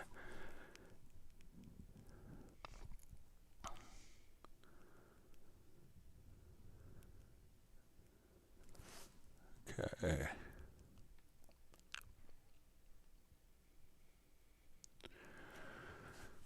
All right, so we see from Brian Sawyer, it says, I imported WAV files, changing the tempo to what I wanted. When I go to a different song, it changes back to the default tempo. So it could be that, you know, maybe the particular tempo that you have, so let's say we're at 95 beats a minute now, so if I go to render, if we look at this particular file here, so it's going to be called Venomizer, so we'll go to our pool, and we can see that the let's see if it's okay, so we have, it's called rendered vocal. So right now we have the tempo stamp, so it could be So it could be in the other song that you just have to place that file in musical mode for it to change.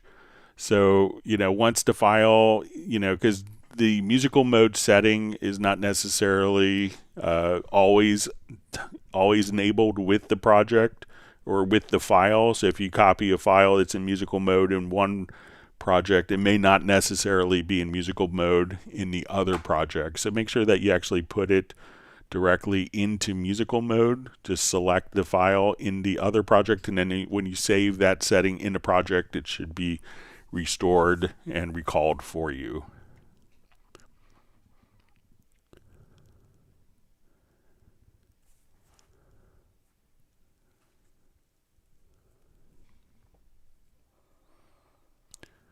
Okay. All right, so you see Ed Rugman says, "Hey Greg, I've got a crash happening on a specific Halion 7 patch on both my MacBook and PC.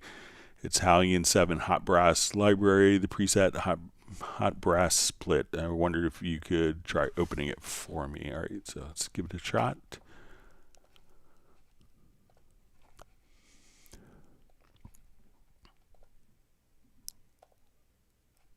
Oh, let me just...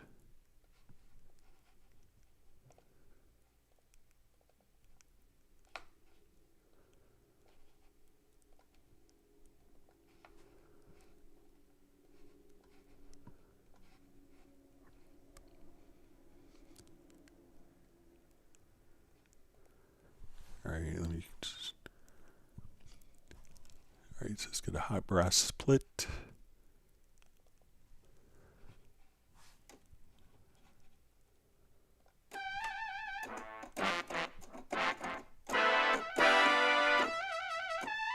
So the lower hand.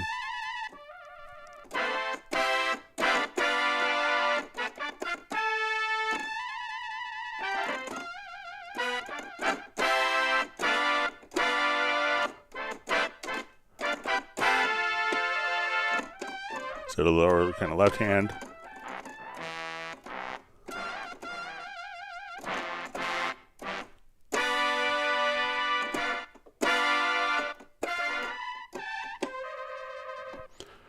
So it seems to be playing back as expected for me, Ed. Let me know if I'm doing anything differently than you are.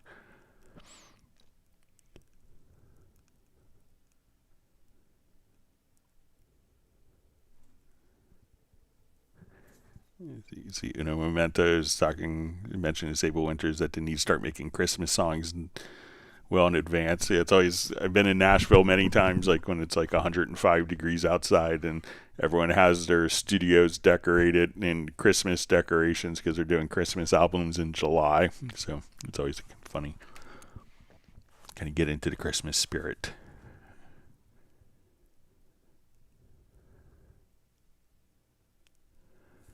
All right, so we see from Stripes Lauk, says, "Thanks for answering my question in the last stream. Had to leave live, but finished watching after." So you're welcome. Hopefully the answer was helpful.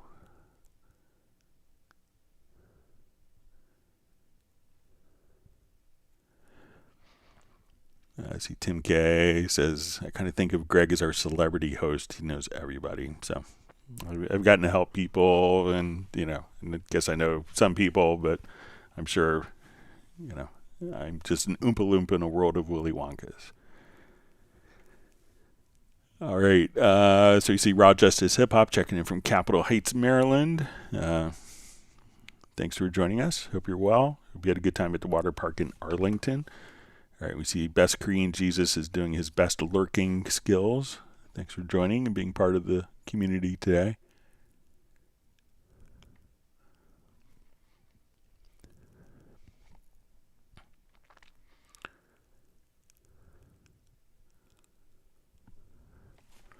All right, you Saint from Chicago. Hey Greg, just inquiring if you can explain how to set up a reference track inside a session for A/B comparison of a current mix. So yeah, I'll show you that. And the method that I use, I think that works very well, is just using the control room. So I want to come over. Let's see if I have.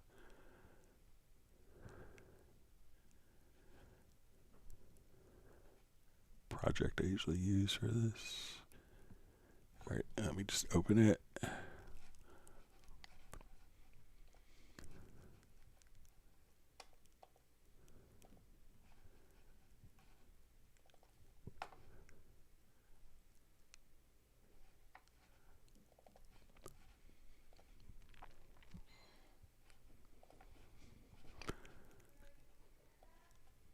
Okay, so let's say we have project here.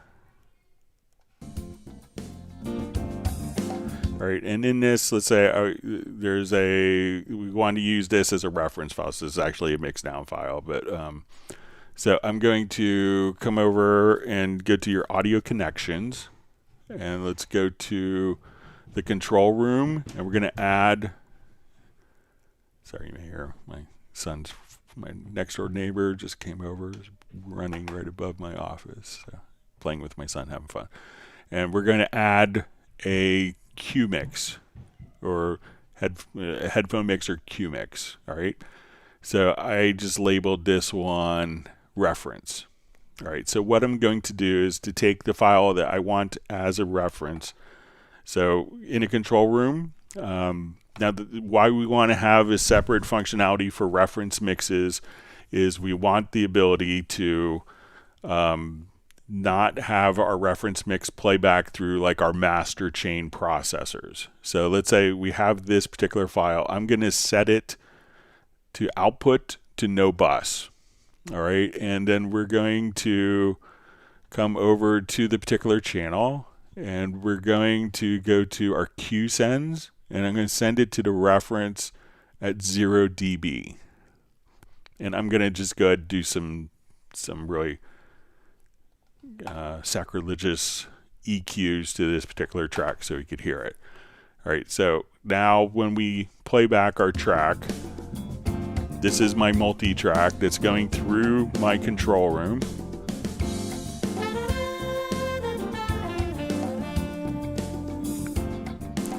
And now when I want to come over here, we can go to our Q mix.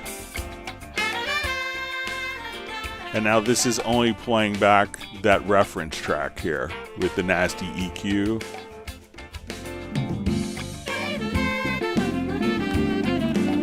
And now I'm listening to my mix here. So this is the mix. And now when I just click on Q1, this is our reference. And this is my mix, and then we could just toggle back and forth between them.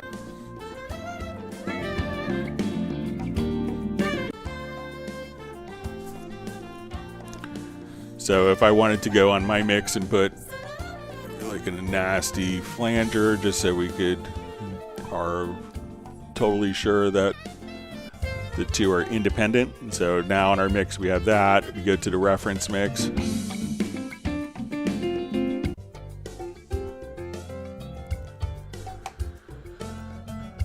So again, go to your audio connections, go to your control room, add a Q mix. Let's add it as a reference.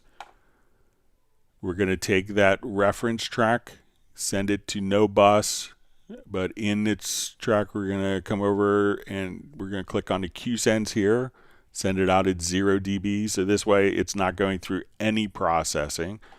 And all of our processing on our master bus is going into our mix, and then we could just switch between that headphone Q mix where the reference track is playing through and our mix directly there.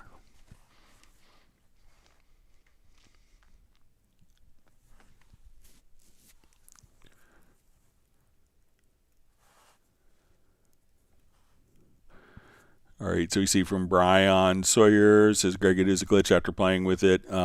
If you change the time in the transport, it doesn't change it, but if you do it from the track, it will not keep.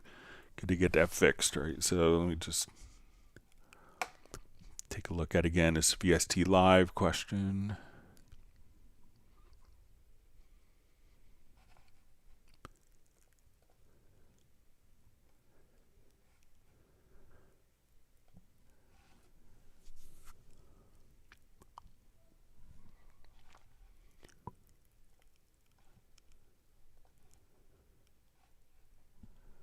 All right, so we're at 133 there. Let's get to...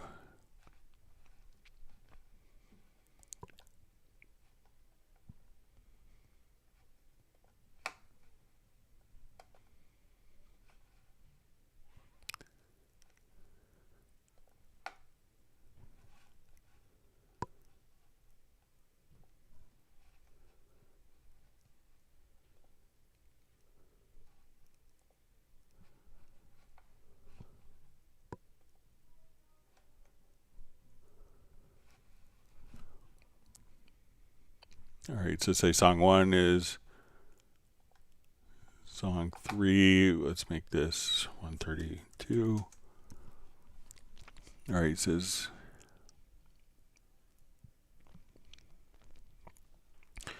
All right, so it says if you change the time of the transport, it doesn't change it, but if you do it from the track, it will not keep. Okay. So let's say 120, 132, 100. And let's see if we come over here to the track.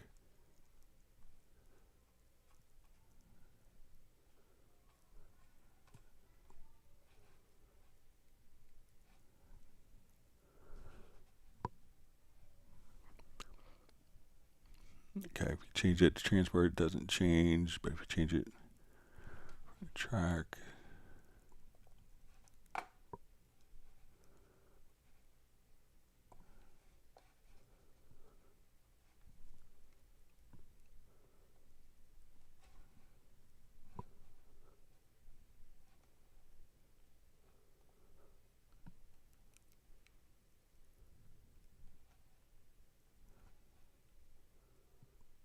So let me know if you're changing it like here on this level.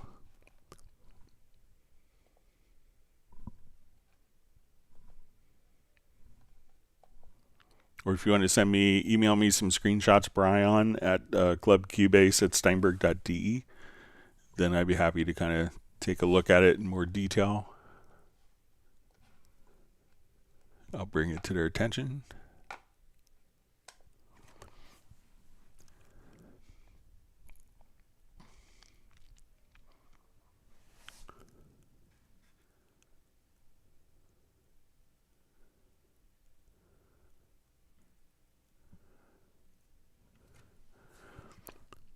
All right, so you see from Vince says, I'm still having issues keeping my used samples organized, Greg. What am I supposed to do in Media Bay again? So if you have, and if you let me know how you want them organized specifically, but if you wanted to, like the example I showed earlier was when you take, we want to add like an album field to a particular project. So let's say I want to take get these here, and I want to put them on a record. So we go into a kind of the full screen media bay.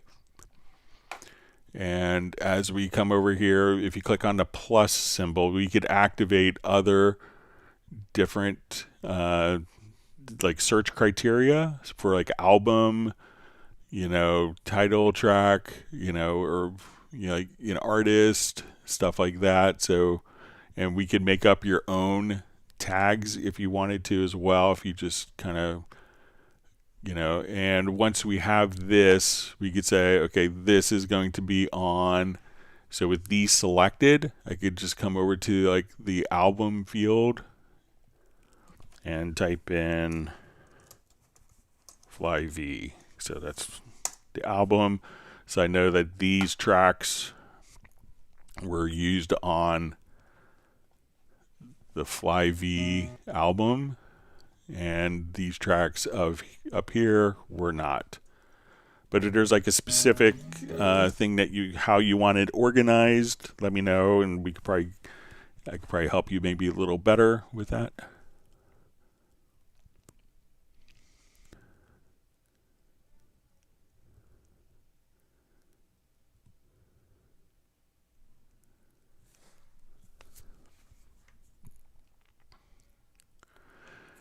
Okay, so we see from Byron K. Says, hi Greg, can Cubase just show the chords in a specific mode, like all Mixolydian or Lydian chords in C?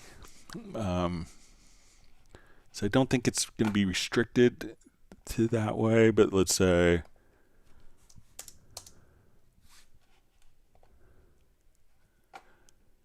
let's add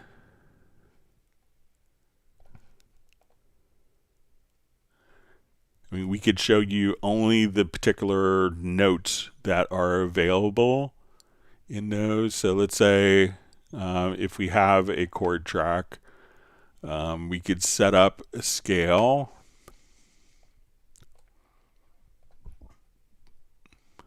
So I'm going to select a chord track here, and where it says automatic scales, I'm going to uncheck that. And we can say, okay, I want this to be, let's see if we have Lydian.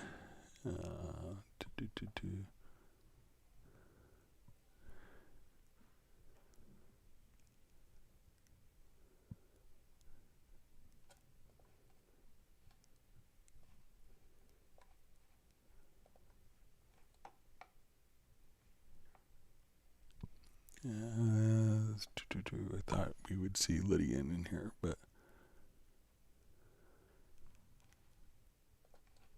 all right. And we could also, let me just set up.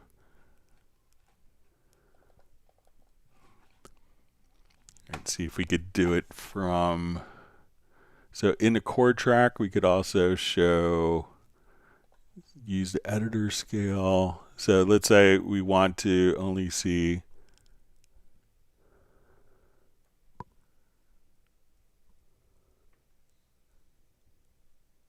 Lydian. Okay, so let's say, just make sure I have the right mode.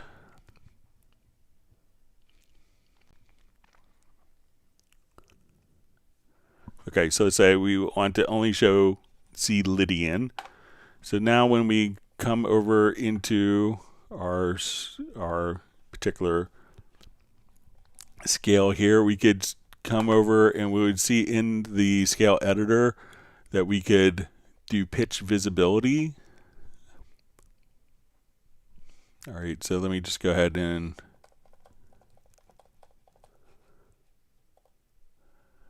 so we could say show only pitches from the scale assistant, and now I could only draw in notes that are in C Lydian.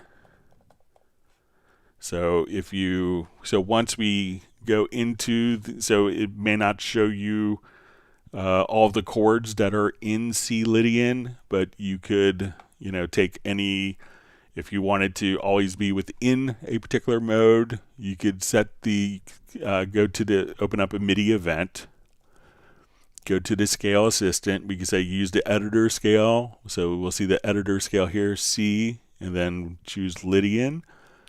And at this point, there's a filter where we could just kind of do the pitch visibility, and we could choose to show pitches only in the scale.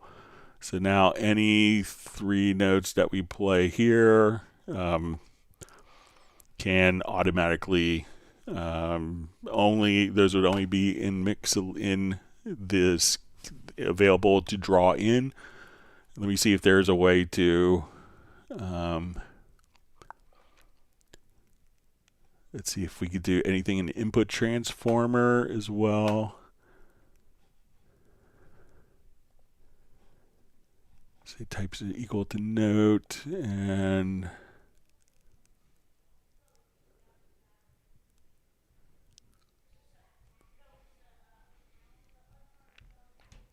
let's see if we do subtype is, yeah, so we could probably also do it in the logical editor. Let me just see let's say if we come over here and now we draw notes that might be out.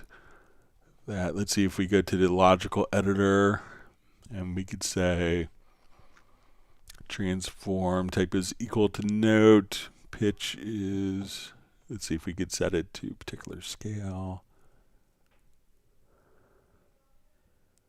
Transpose to scale. So here we can say I wanted to go to C Lydian, and now all my notes could just transform into C Lydian. So as soon as we come here, then we could just do it afterwards as well. So it may not show the exact chords, but you could figure out what notes are fitting within a particular mode if you wanted to.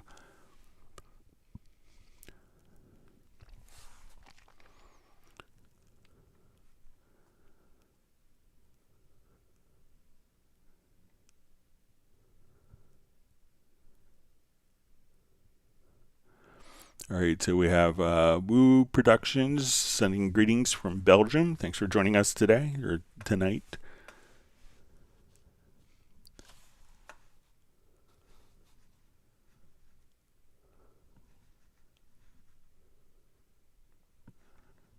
All right.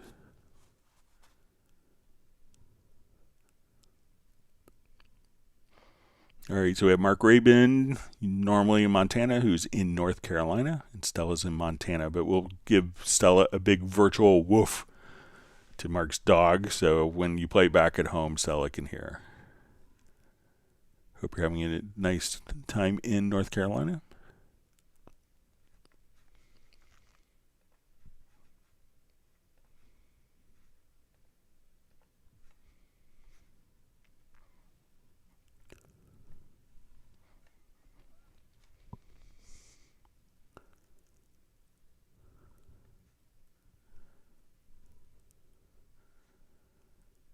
Okay. Sorry, Chatfield jumped at me.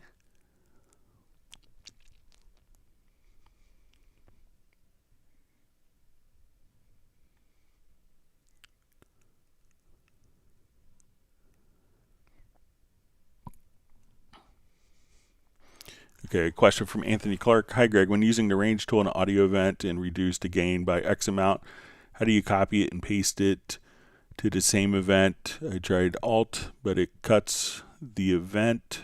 All right, so let's take a look. So I'm not sure if it could be copied necessarily, but let's say if you want to apply it to multiple events.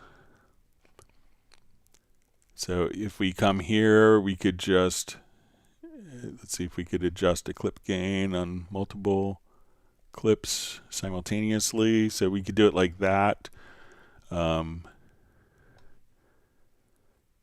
But if we were to do it, we could see kind of the relative volume levels as we make the adjustments. So I could say, okay, we want to go down to minus 8.13 and just kind of come over here and adjust it as well. So, you could see, but if you wanted to apply to the range on multiple events, you could just select and do that. But if it's going to be kind of across, like I want to take the range here and adjust that down minus 3.13, and I wanted to do that later in time, we could just kind of watch the particular values just that appear to the right of the tool. And then you can make your adjustments like that, but it's not really like a piece of data, like automation that's copied because it's part of that particular audio file. But let me know if that's helpful or makes sense.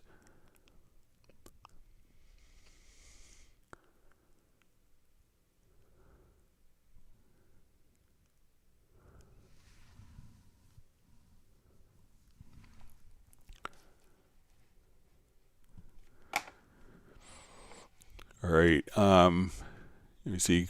Probably a follow-up point. It says following up this with the same topic. When reducing the gain on an event and coming back to it to readjust the value, it starts from 0 every time. I think this is not practical to remember the values. Okay, so if we come here, let's see if we could. So it's the 0 is indicating that you're adding 0. So if I come here and let's say I adjust that down minus 6.32. But then if I adjust it again, it's not, because this isn't like a traditional automation. So what we could do is, it's indicating how much we're cutting or boosting. But let's see if we could. So with the range tool, so if we come, let me just revert quickly here.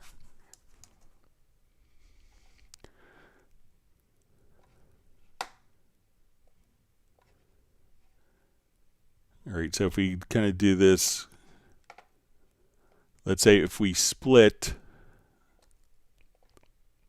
so I'm going to come here and Shift X, Shift X. Okay, so now if we come here, we could see the value. So if I come here and, with the range tool, it's just going to kind of show exactly how it's being boosted or cut. But if you just kind of split the particular value, so we go, okay, that's plus 8.61. This is minus 13.19. This is at 0. This is still, so we still see the value when it's kind of split on an independent event.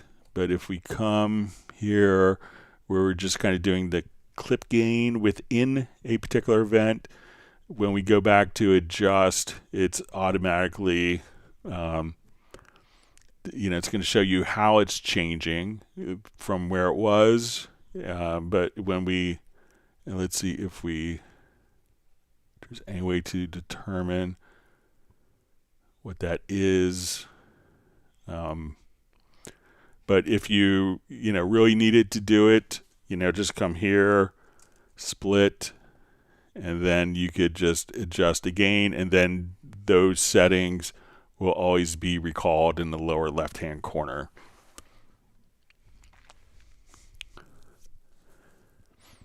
Michael Teams says Jazz is the Yoda of the Cubase Discord. And Jazz says I'm Yoda. I think I'm taller than Yoda, but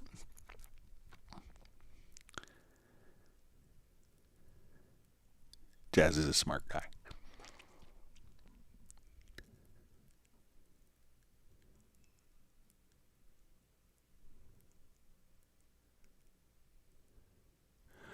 All right, so we see from Wilfried, says, from Germany, did you answer in the last streams how to enable the Lexicon plugins? As we did discuss in email, it should be the same frequencies as the original ones. So, as I explained in the email, it's like, I would say that there aren't any particular Steinberg plugins that are exactly emulating a Lexicon 224. Just like the Lexicon plugins don't exactly emulate the Steinberg plugins as well, and Yamaha reverbs, where some of the impulses, probably one of the most, incredibly highly respected reverb is the Yamaha Rev 1, which is like one of the first or second convolution reverb ever released, and those impulses we see in Cubase. So, depending, you could obviously get Lexicon type flavors with the included plugins, especially from Revelation.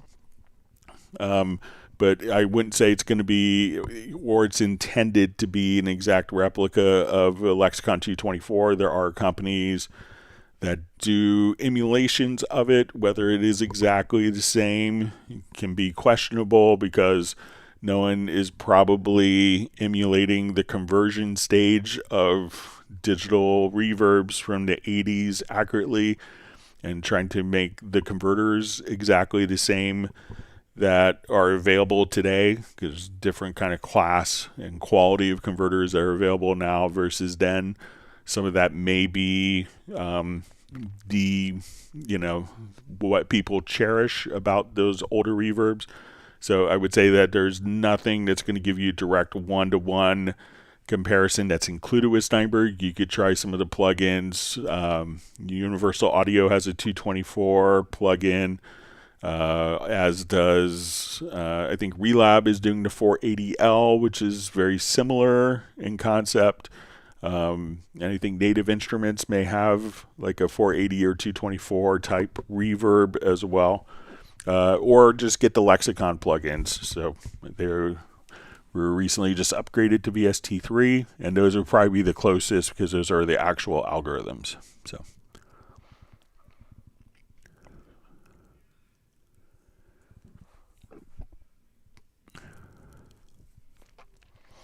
Okay, so we see from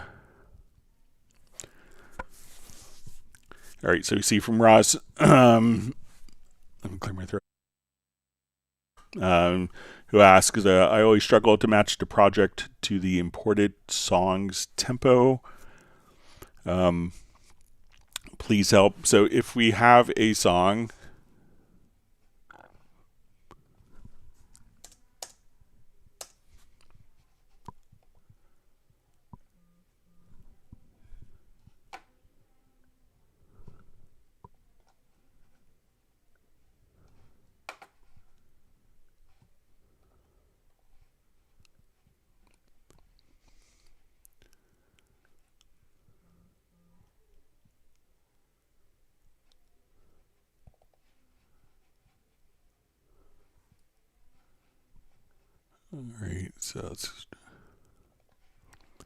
all right, so say we'll come here.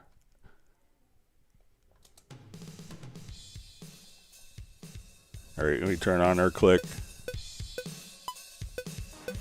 And there's no correlation between a click. So if you're trying to match your song to the tempo of another song, or try to extract the tempo, if you go to the project menu, to the tempo track, to tempo detection,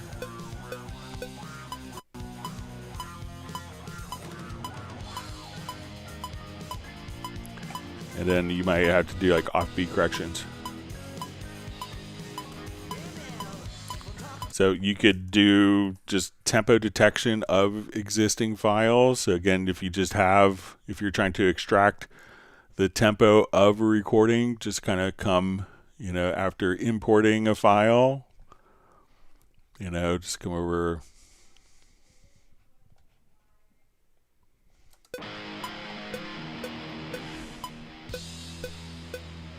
So you just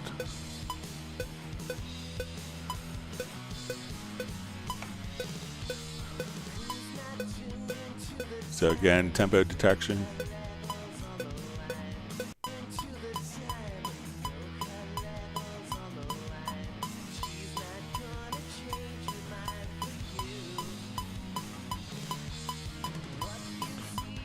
And then you have the tempo map, and then, so let me know if you're trying to match the tempo of an existing song or the tempo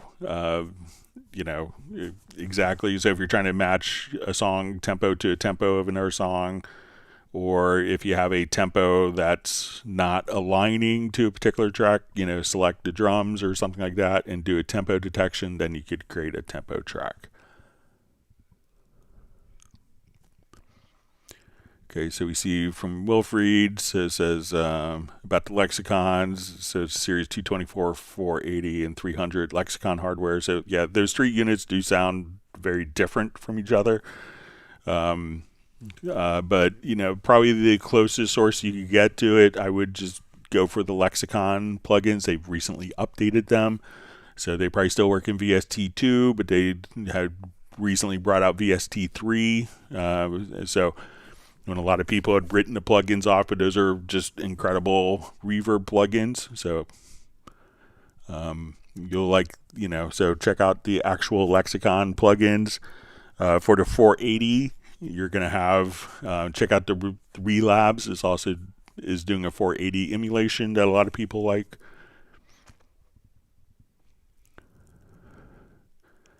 All right, so we see Brian Sawyer said he'll send a video what's happening, so thank you for that.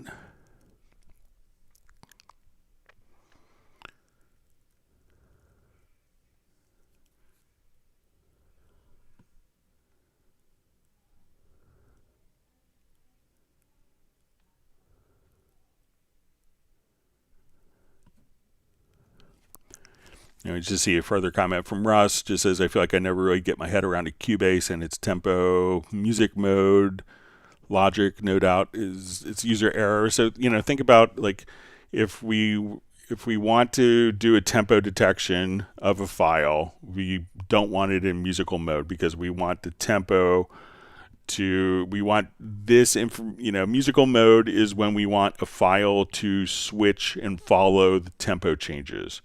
So if I take this particular file here, and I want this file to play the same speed, but I want other files to match this particular file. Then if I come over here into, let's say, our drum loops, all right, so when I do this, I'm going to drag this particular file over. So let's just drag this loop over something highly inappropriate. All right, and now this is in musical mode, and this track. So what I want is this track to follow the timing of this track. So I don't want this track in musical mode because then it's going to readjust to try to stretch to fit this tempo. So this track not in musical mode, the track that I want to follow this track in musical mode.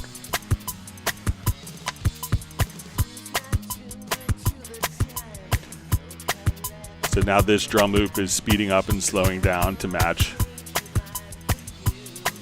this tempo. So this is in musical mode to match the musical timing of this track.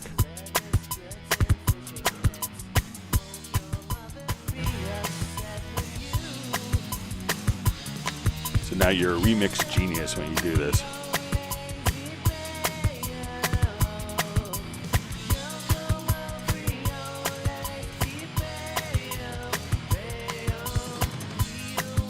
So if you speak Spanish, that course may be funny. Anyway. All right. So let me know if that makes sense, Russ.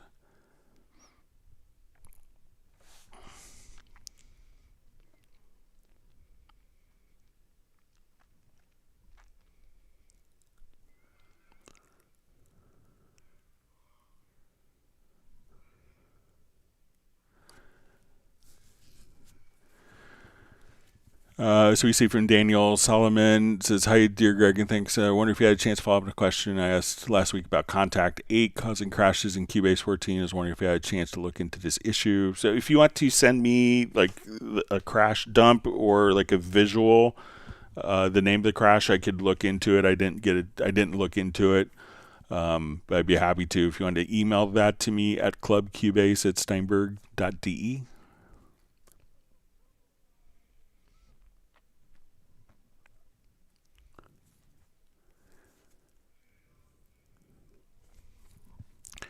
All right, so we see from Woo, I hope that's how you pronounce it, Productions.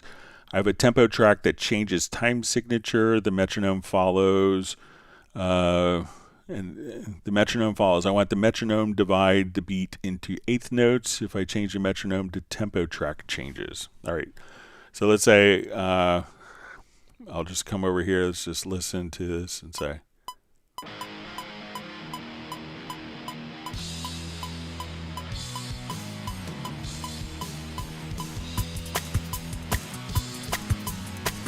All right, so let's say we have our click track. All right, so all you have to do is if you go to, and you'll probably see just kind of like the tempo. So where you see our tempo settings here, and if we kind of extend this over,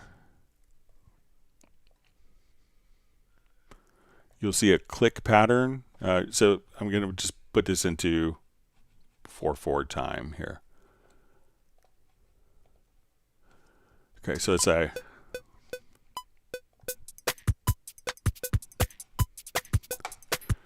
All right, so when we see our click pattern, and we could also just kind of come over here. So you can see, we'll just, if you don't see it on the project, we can just come over here.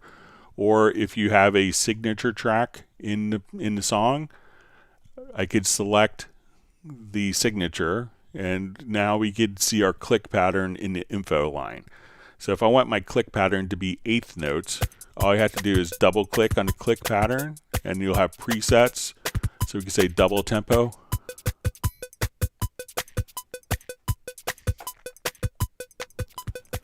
Or if we want it to be half tempo, like we're in 2, so that your conductor doesn't have to look like a bird ready to take off. Or so just change the, and if you want to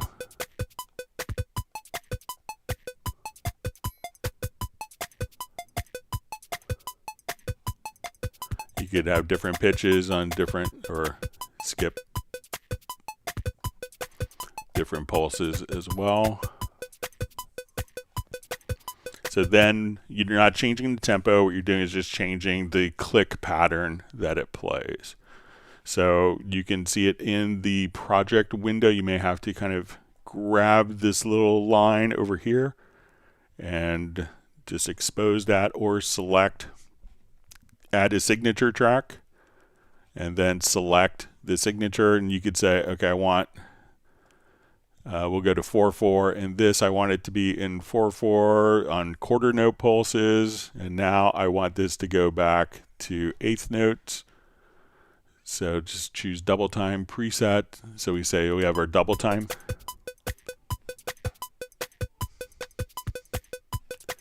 And we get closer to here,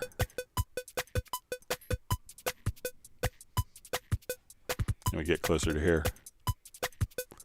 Now we're back to our eighth note. So you could alternate in different sections of the song, or say, okay, I want that to be in 6/8 instead.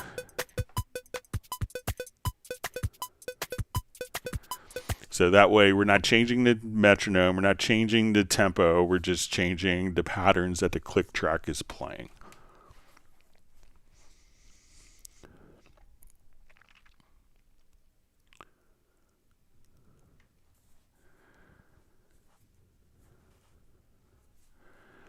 Okay, so we see from channel ripoff says, gee, I'm trying to get the very audio to edit MIDI info for this synth loop. It won't show up in the edit. It's grayed out help. So a lot of times when we're dealing with like a very audio,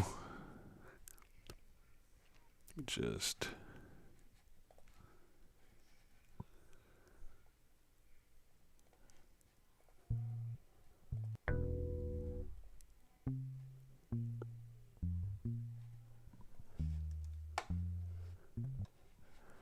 okay, so now when we go to Very Audio, so Very Audio will do like monophonic sources. So it's not going to do guitar chords, piano chords, harmony vocals, like background vocals are stacked together. So when you go to Very Audio, you want to, so we see it's kind of grayed out. You want to just click on the Edit Very Audio, and then we could see the different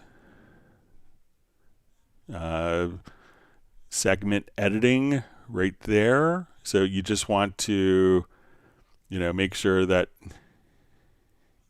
so as we listen to it,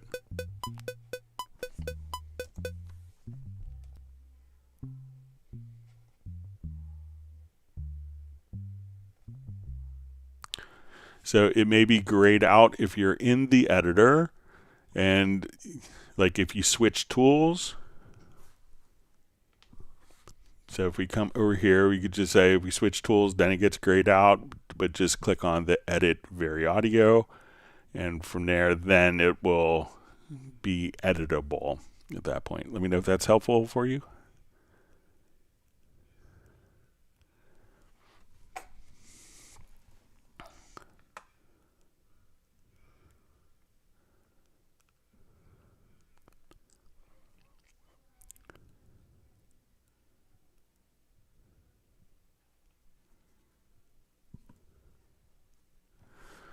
All right, so we see from Thane Song, it says, will there be an option to automatically mute previous MIDI takes when loop recording? The MIDI part stack setup only mutes previous audio takes. All right, so let me just...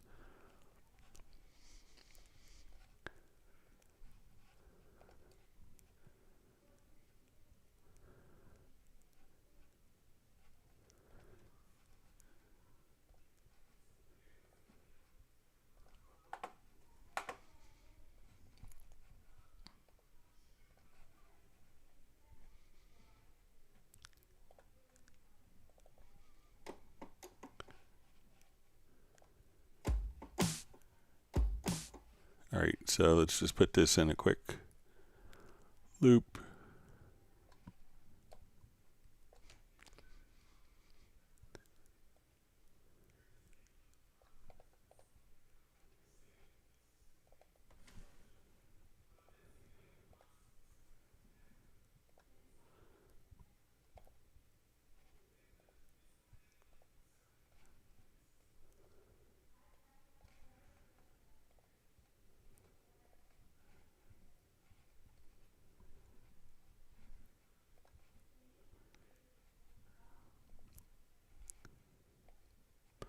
All right, so let's go to our MIDI record modes.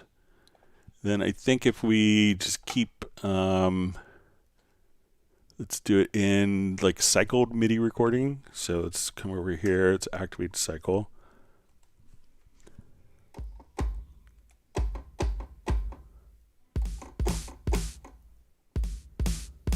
All right, so let's say, all right, so we want, all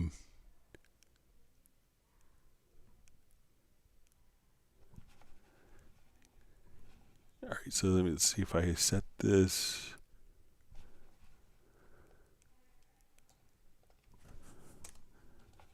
All right.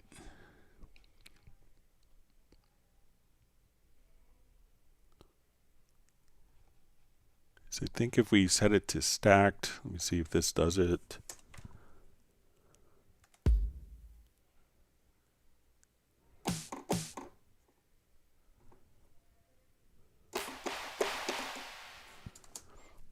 All right, so now, and if we go to our lanes, we can see that we could have, so once you're in stacked, this has to be done in cycle. I'm not sure why it has to be in cycle MIDI record only, but just put it to stacked. And then as we're here, then I could use my comp tool. And now we'll hear the snare, we hear the clap. So if you could survive doing it in cycle record mode, we can just simply place it into stacked, and then the previous recordings are muted.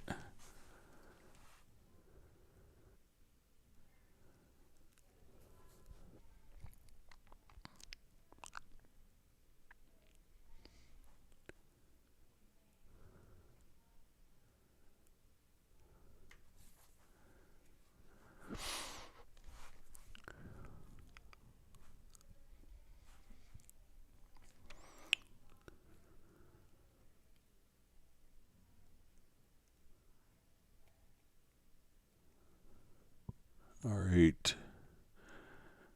So we see from Wilford, I guess, to Michael Teams, channel ripoff just says I ended up using hit points, which exported to MIDI, but only did one note. So we can think of like the hit points when we do that are really kind of more intended like for drum replacement. So if I wanted to come over here, let's say, okay, we have like a Groove Agent kit here on this project. So when we take a kick drum, what we could do is, we go to hit points. So let's edit the hit points. And now when I create MIDI notes here, we could place it. So I have this track selected.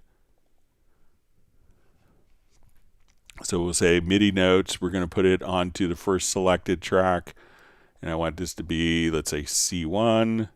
We could retain the dynamics. So this isn't intended to do different pitches, but more for like drum replacement so that we could do triggers in MIDI domain.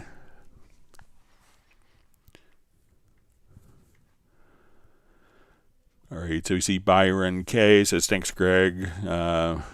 Regarding the mode chords, he confirmed that I suspected, but the Cubase can't provide the chords in specific modes. So, I mean, you could make, and if you email me, I could make chord pads. Let's see if there's any chord pads for different modes. But I'd be happy to just quickly make the chords for particular modes as presets and share them with you, and then you could drag these to a chord track.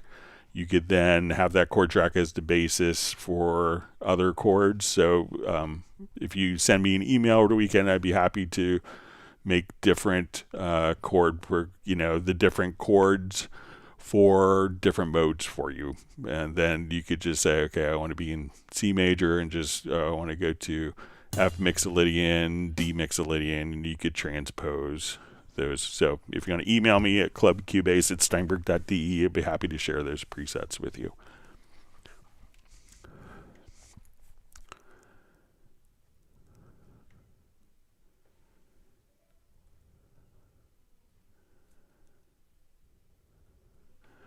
All right, so Wilfried says, can you show and demonstrate a revelation example? Okay.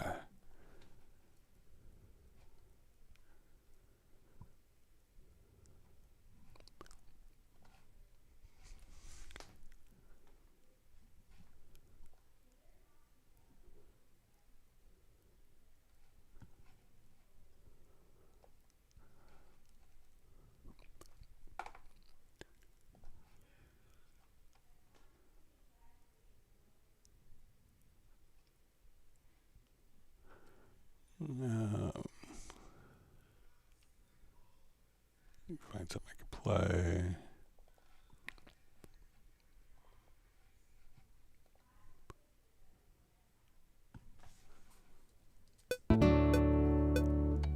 Wow. All right, so let me just take this lead vocal. I think see if this is using.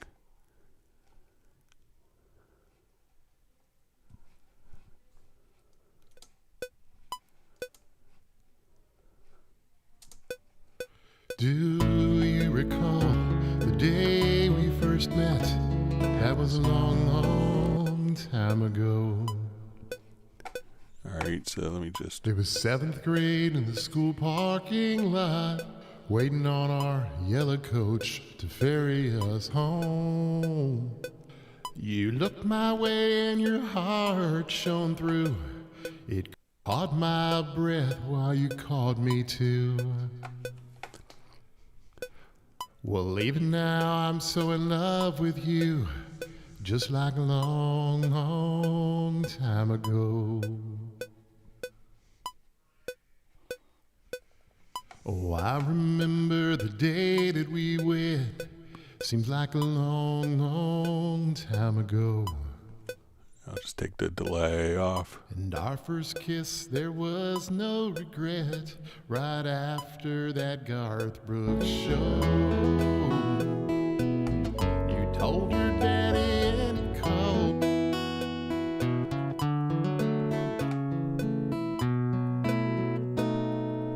So here's some.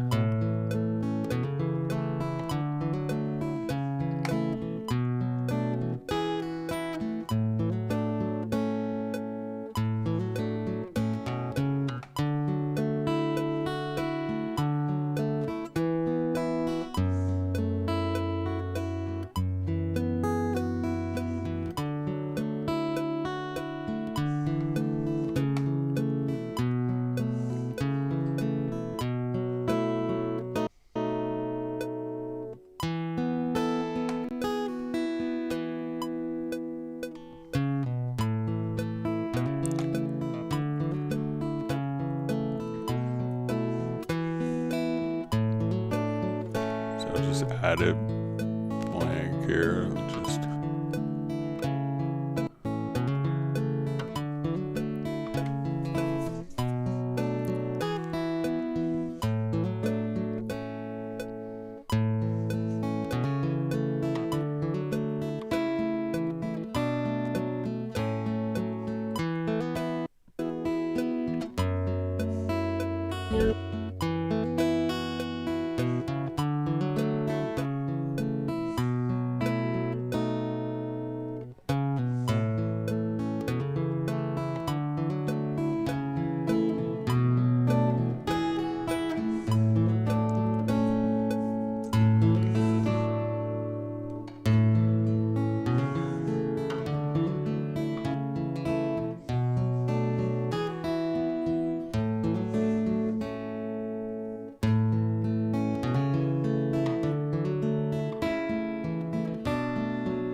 So all sorts of great ambiences you get with Revelation. So, and again, don't dismiss Reverence. There's like really amazing, those impulses in Reverence come from like a $20,000 hardware reverb. So don't dismiss those as well.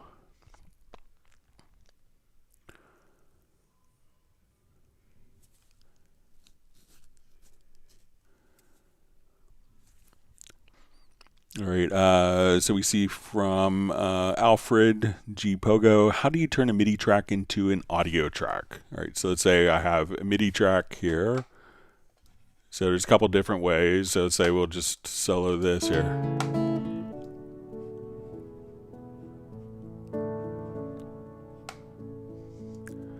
One is to just kind of select the track. If you go to edit, we could choose to render in place. And we could just take like kind of the whole song, piano here, what's playing.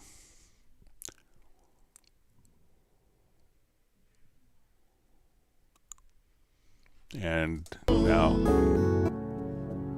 so we've rendered that as audio. Another thing you could do is if we just add an audio track. So let's add an audio track.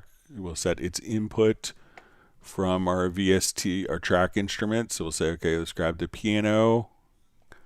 And now all I have to do is, while it's playing, I just put this track. So the output of the piano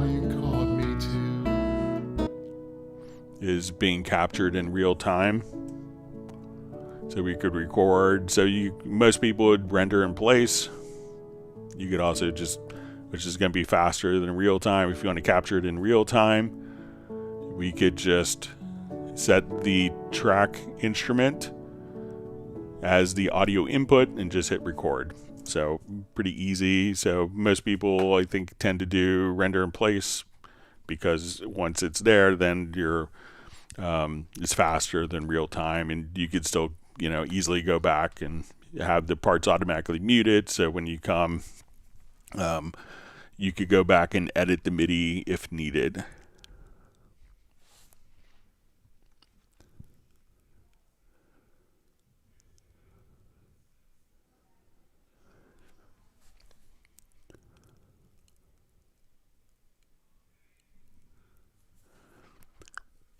All right, so we see from Contemplate Music, says UAD and Relab are the best in the market thus far, but still do not expect the same results with the hardware. So if you haven't really checked out the Lexicon plugins, they're quite nice as well. And also the Yamaha plugins, Yamaha is also kind of big in the reverb realm, going back to SPX 90 days. So with some of the Steinberg hardware, you get the Lexicon plugins with that as well. All right, Wilfried says, we have the hardware of the Lexicon with Lark, but there should be an example to exchange with other studios that just have Cubase. Then what you should consider doing is just capturing an impulse of the reverb that you're using with the Lexicon. So send a short little spike, into the Lexicon, capture an impulse of that. Since you have the hardware, I would capture the impulse, and then when you go to like an effects channel track, take that particular impulse from your Lexicon if you want the same sounds. And I know people in post-production and people in live production, they like a particular sound of a room. They capture the sound so that when you go into Reverence, you could just take that particular impulse and just browse and import the wave file of the impulse over your Lexicon 224L, and then you could just have the impulse directly inside and have your own impulses and share those with people.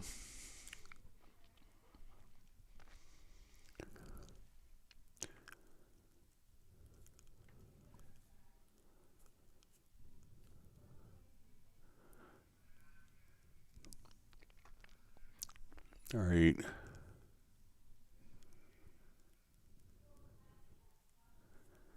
It's Uno Memento, just saying you start with Cubase on a Atari Mega ST 1989.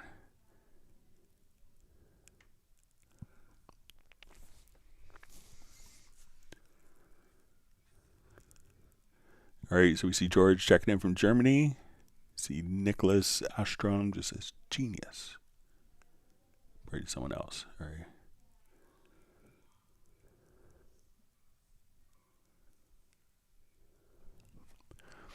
All right, so you see channel ripoff.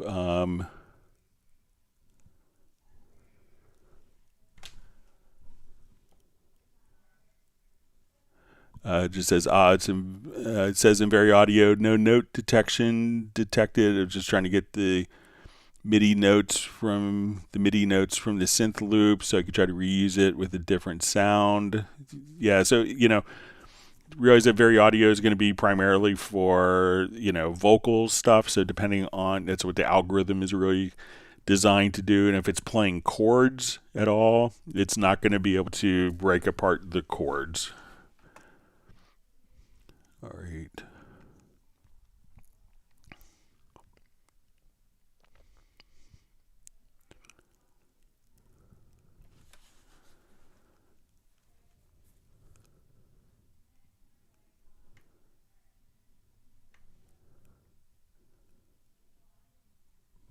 All right, just reading through comments. All right, so we see from Woo Production says thanks, you're the best. So.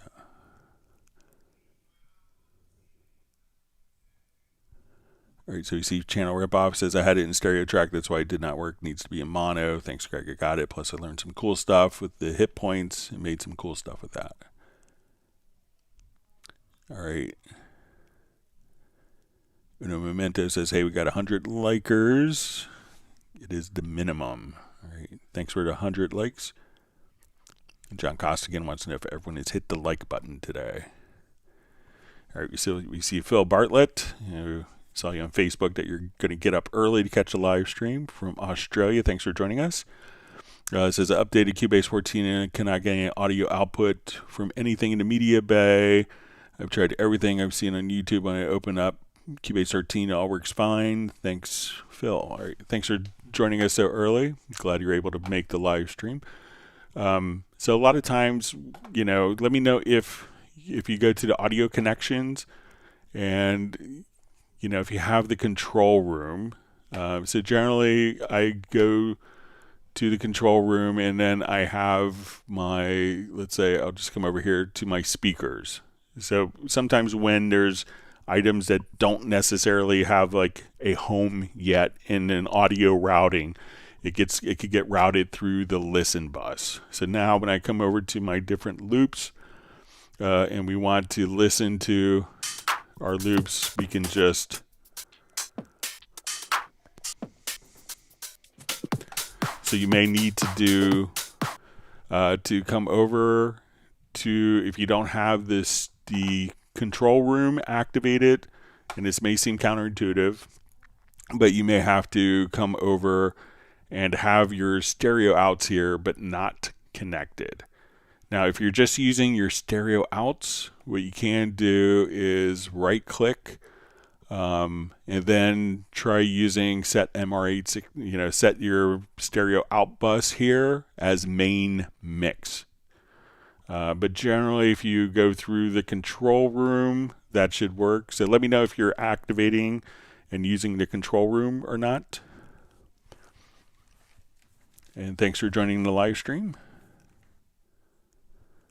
All right, so you see Henrik Johansson says Greg is the king of Cubase. Thanks for all the live streams and hard work and passion you put into this. So I'm sure there's many people know Cubase better than I do. So I've probably just gotten more questions on Cubase asked of me than others. And I've run into the same issues before other people have.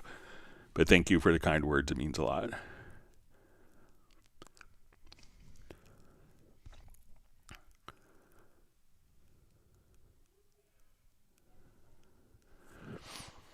All right, so George is asking for a logical editor example, choosing all the events of one pitch and assign a velocity of example 100 for all chosen events above 80 velocity. Is that possible? I think we could do that. So let's go ahead and take a look.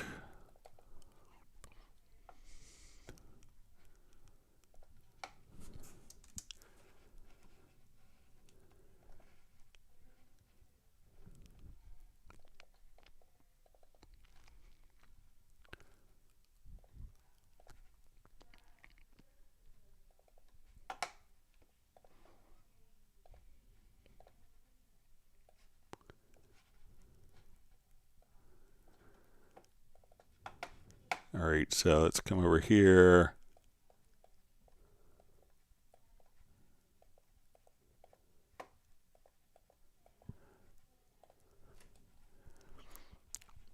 Okay.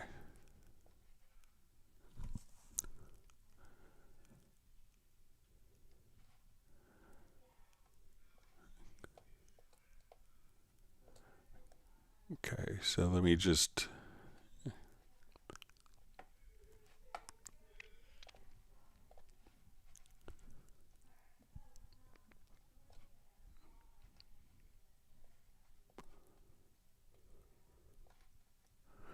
Okay, so just... Okay, so one pitch assign a velocity of 100 for all notes above 80. All right, so let me just take a bunch of these notes.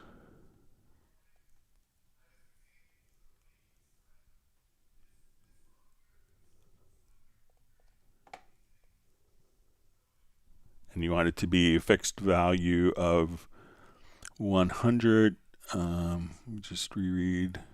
Okay, assign it. All right, so let's say we have on this particular notes here, we have velocities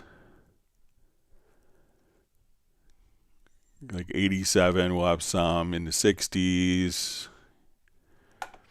Okay, so let's see if we get this going. So let's say we want it on D1. So let's get to our logical editor.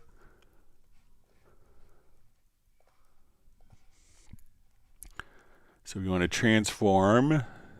Types are equal to note whose velocity, and let's make sure I get this right.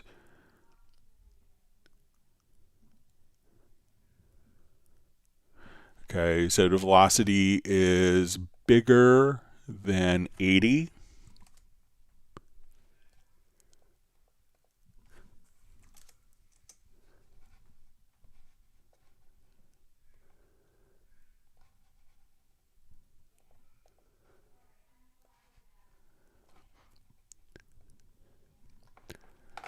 Okay, so I'm just going to check this, and we want it on D1.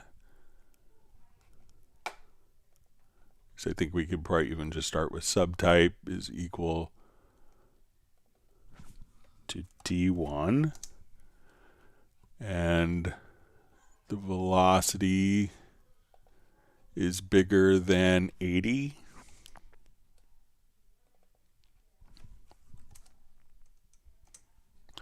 All right, so I'm just going to select notes here on D1.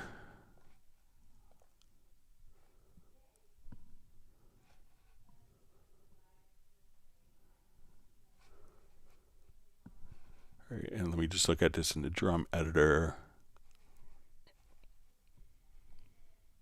Oh, let's select.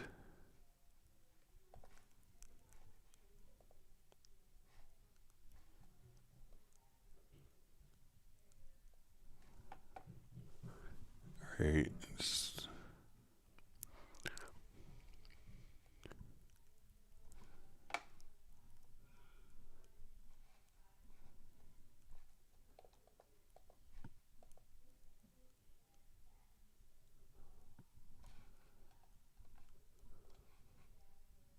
Oh, I'm sorry. I'm going to say bigger than 80.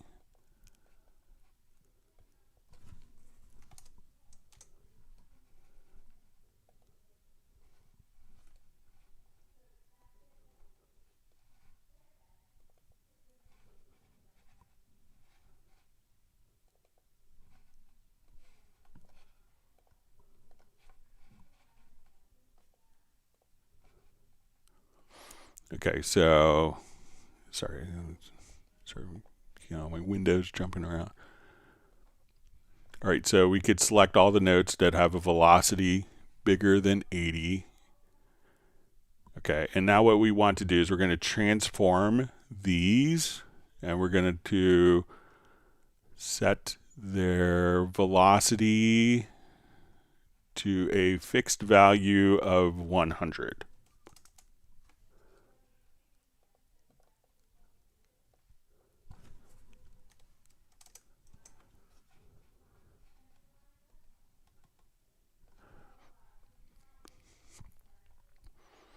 Okay, so all these notes should be like a fixed value of 100. So I will come over here, and now if I did everything right, so we're going to take D1 notes, and we can just select subtype here. Velocity is bigger than 80, so all notes have a velocity larger than 80. We're going to set to a fixed value of 100. Boom. So again, just come right there, and you should be all set. So let me know if that works for you, George. Thanks for joining us from Germany today. All right, great to see Gerald Ely from Martinez, California is going to be in and out today. Thanks for joining us.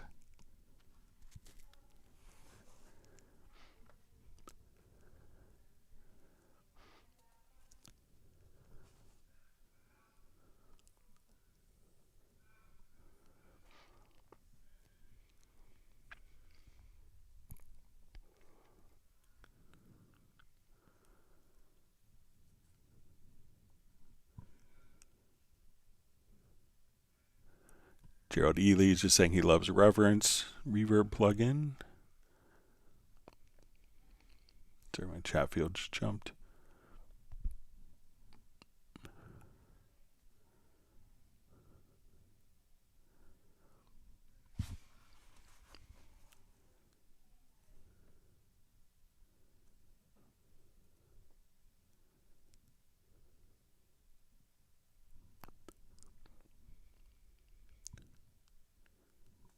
See, Bratman Studios, wondering if anyone has a gig this weekend.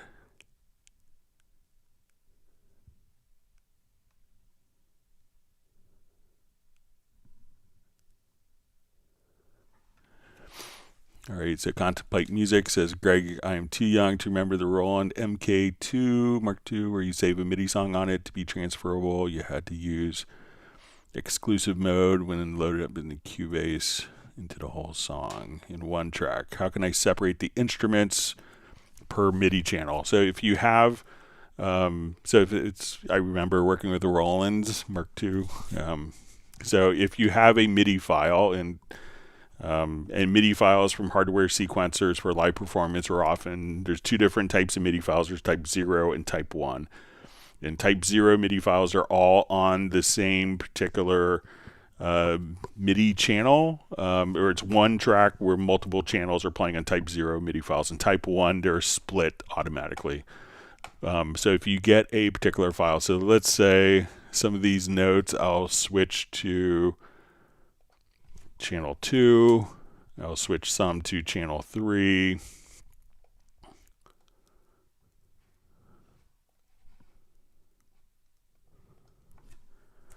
All right, so when we look at this MIDI event in the list editor, we can see that we have MIDI channels 1, 2, and 3. All right, so what we could do is I'm going to take this particular MIDI file, and I think if you want it to play back, you can just, on the MIDI channel for this particular file, instead of channel 1 through 16, you could choose channel any. But if you want those to automatically be split, what you could do is now select the event, go to the MIDI menu, and you'll see dissolve part, and then you can select separate pitches. So if we do that, now channel 1, channel 2, and all of the, or I'm sorry, let's not separate pitches. What we're going to do instead, we go MIDI to dissolve part, we're going to separate channels. So choose the channels, and then each of the MIDI channels will automatically be split onto their own lanes. So select the event, MIDI, and go to dissolve part, separate channels.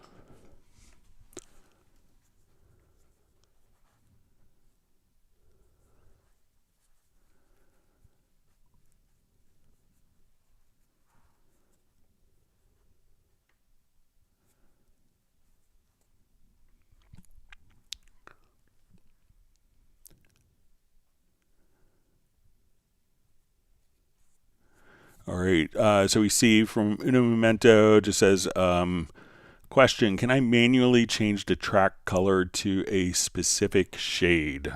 So all you have to do is, let's say I want to change the shade of this particular track color. Go to your project menu to project colors setup. So we'll find this, and then if you you'll see the color set. You can double click on the particular file. So let's say, okay, we'll come here, project color setup, click, and then if you wanted to just kind of, make it darker, you could just kind of move it vertically here, and you could just have darker or different shades.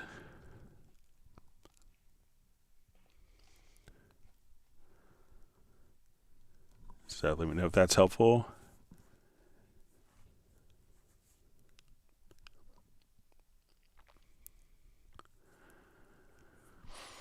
All right, so we see from Phil Bartlett, follow up from his previews, has done everything in control room. So let me know if a couple of things. So let me know if you see it playing here or if it's not playing. So it could be that, maybe autoplay isn't on and you select and it's like, why am I not hearing anything? So make sure that autoplay is enabled. And then as you click, so let me know if you see this moving, like in the preview area. So if you don't see it moving, like when it's selected, let me know. And if you want to send a screenshot to me, Phil, at clubcubase@steinberg.de, I'd be happy to look at it as well. But, make sure like this, because this behavior changed in 14. There's some additional functions. So, but let me know if you actually see it moving here or if it's not moving in the preview window. That would be helpful information for me, Phil.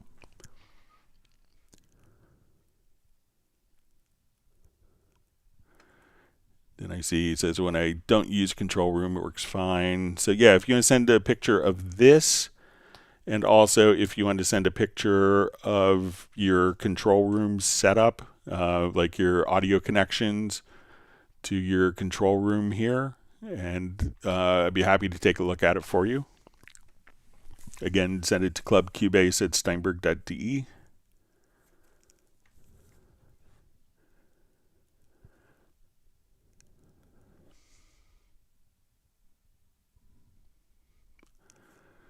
So Gerald Ely just says, others may know more about Cubase, but you, Greg, share freely, and we are grateful. So I think when you have a certain level of knowledge on something, it's imperative for you to share information. But thank you for the kind words.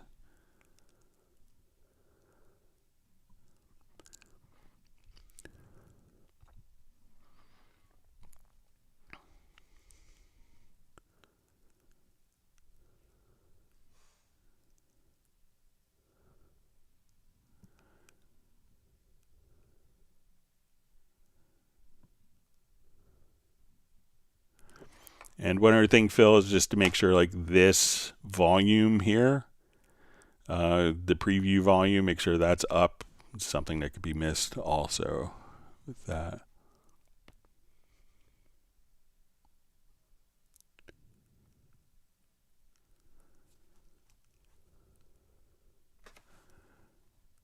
Okay. All right. See, Graham Witcher is joined from Oxford, England. Thanks for being online, being part of the community. Appreciate you.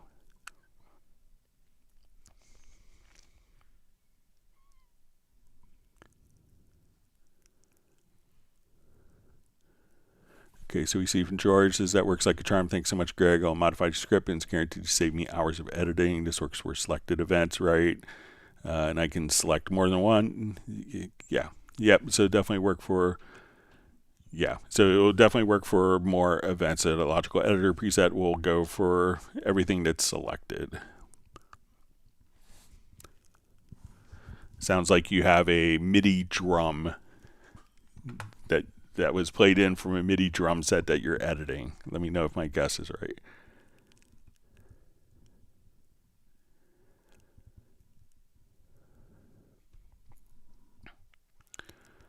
Brightman Studio says, hope you're all going to have a great weekend. Rock on, Greg. Anything going on this weekend? So my brother and his wife are visiting. They're flying in tonight. So I'll see them later tonight after, and then get lunch with them. And then I think I'm getting together with kind of Frank Filippetti, who's kind of an amazing audio engineer, probably on Sunday. I have to get that confirmed.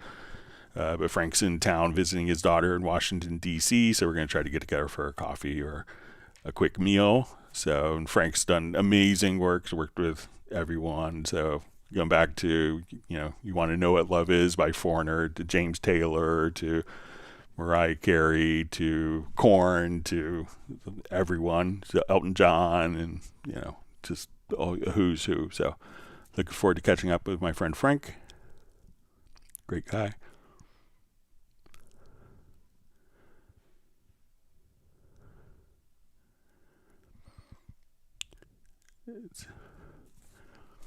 See, Contemplate Music just says, Greg, you're a legend. I've got 400 tunes I was struggling with. Thank you. So, you're welcome.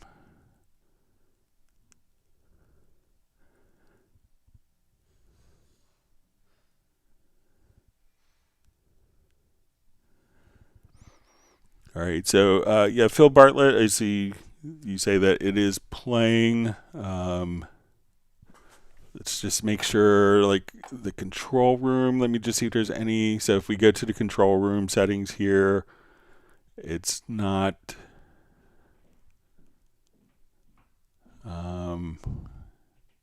Check this, Phil. Try going to your settings and go to your preferences or settings.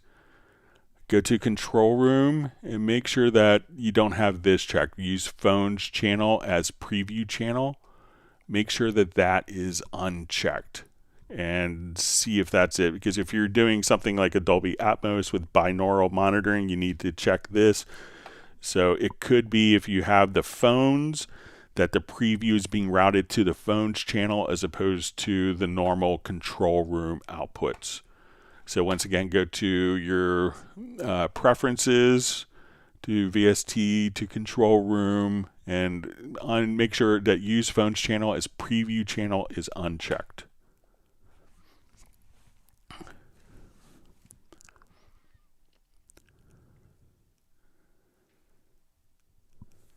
All right, so we see Flyv says, thanks, Greg. That's it for his questions today. So I have to get ready for tonight after our live stream. So.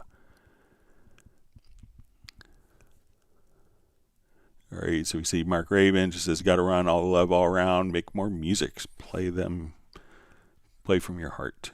So,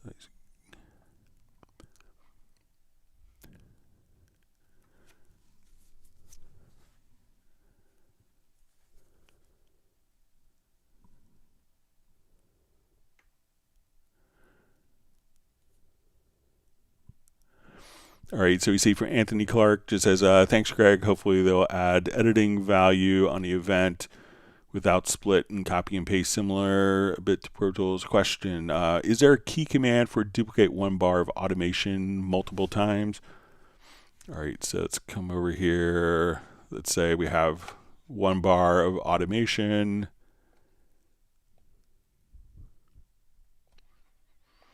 Okay, so really all you have to do is just, if you grab it with the range tool, and we could just have this automatically snap to the bar. So now that I've selected that automation with the range tool, I'll just hit Command or Control D, and then we could just copy that automation like so. So select the range, select it with the range tool, and then Command D, and that will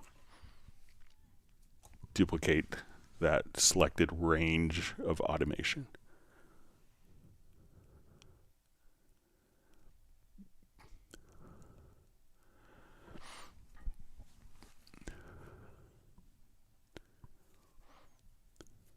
Okay.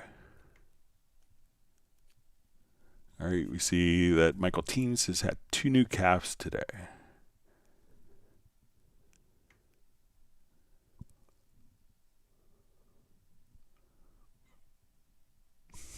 See, George says, you're totally correct, Greg. It's MIDI drums I'm editing. So that's when I first kind of got to grips with the logical editor. Like a few of those rock songs you hear, those are all MIDI drums, and I didn't catch it at the time, but every time the drummer went to his ride cymbal, it sent a small false trigger to the tom below it.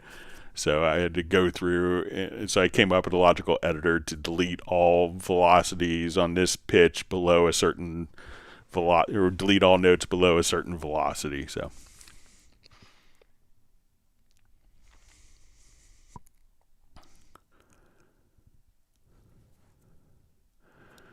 All right, Buru Funk just says, hey, Greg, I emailed my question this morning. I haven't had an opportunity to listen to it just yet. Is there a way to control split a file to the grid to be this to the swing percentage? So I haven't got to it yet, but let's do it now. So unfortunately, there's kind of a weird... I'll show you kind of... There's not like a conventional way of doing it. And we could do a macro, but there's one thing that I think is kind of glitching on it a little bit. So let's say we have our event.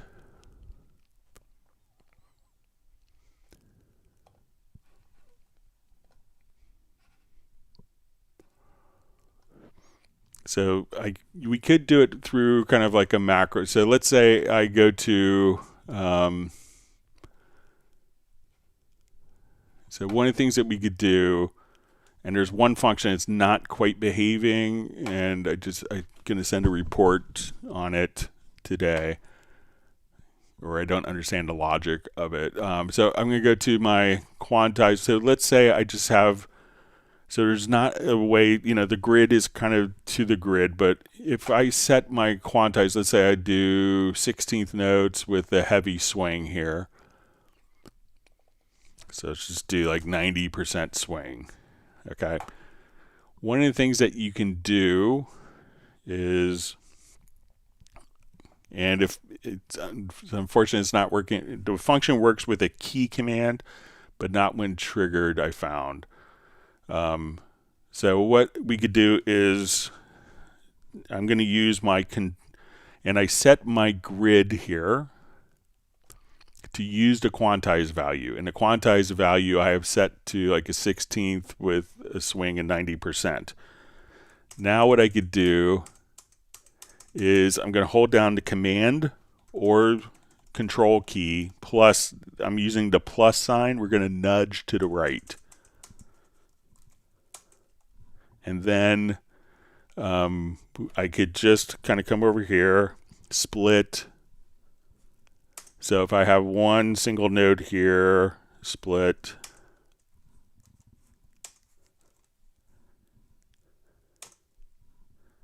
So as I kind of, just come over, so as we do, we could now cut at the particular grids. When I tried to do this in a macro, and I ran into this last night as well. So try to come over here to macro. So let's go to my key commands. This particular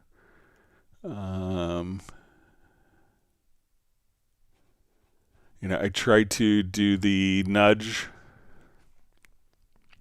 So just try to make a command. Let's make a new macro here. And we try to make like cut or split to groove.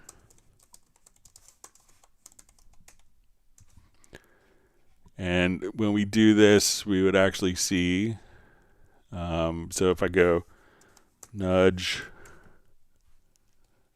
cursor right, we could add that command, and if we do split at cursor,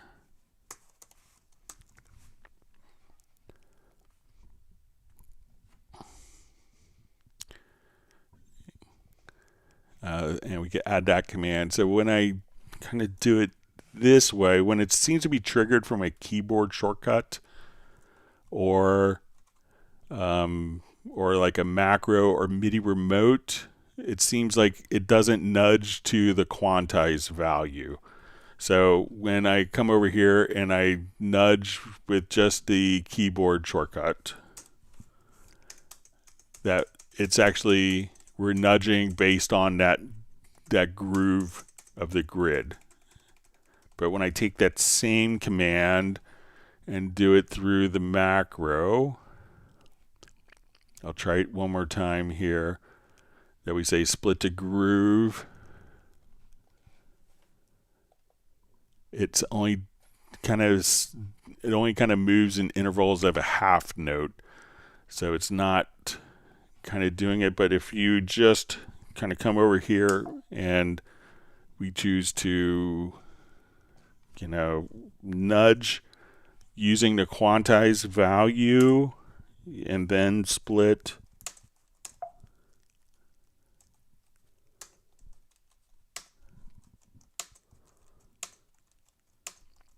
and this is exactly why you want like a macro to do this, that now we could just simply split at kind of like, you know, based on a swing position. So if you know exactly, so let's say if you know exactly kind of what the swing is, we might also take a different approach to this.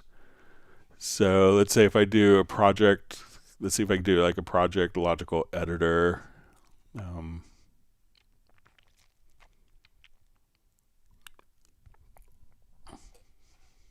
But we could say,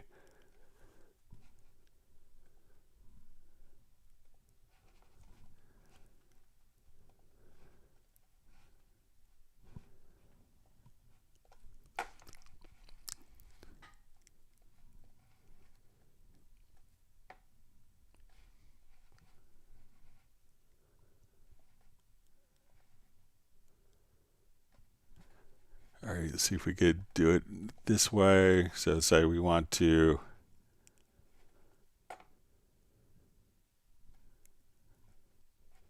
split at cursor. Let's see if we can do this first.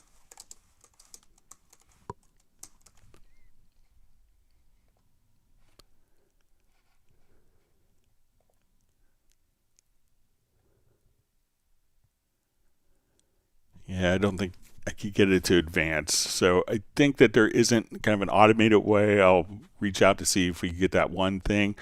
I think if we get the macro that we could automatically have the particular grid, you know, have it cut to the particular grid. So I wish there was a better answer for that. Sorry about that.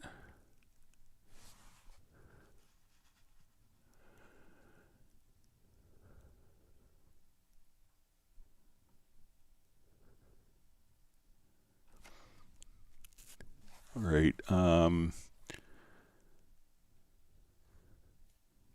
So Phil Bartlett says, email me, he's tried everything suggested and nothing is working. Yeah, if you want, I'd be happy to maybe over the weekend, like remotely take a quick look at your computer as well. So,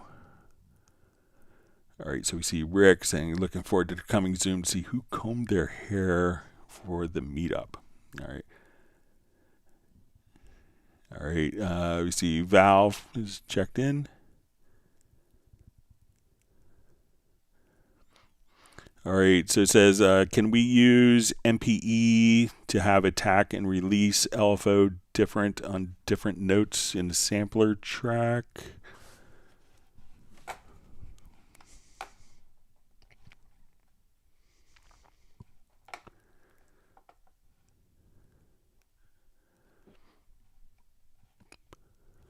All right, let's take a look.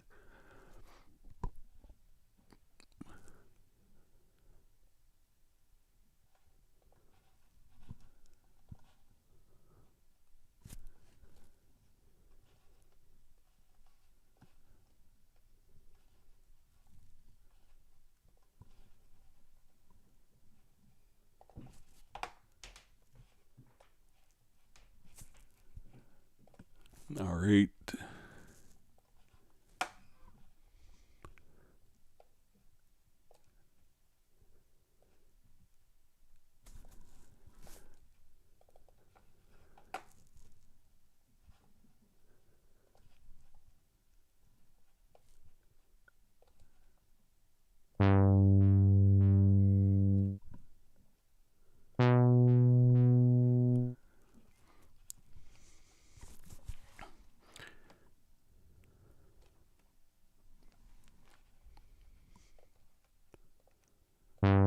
let's see if it works as kind of.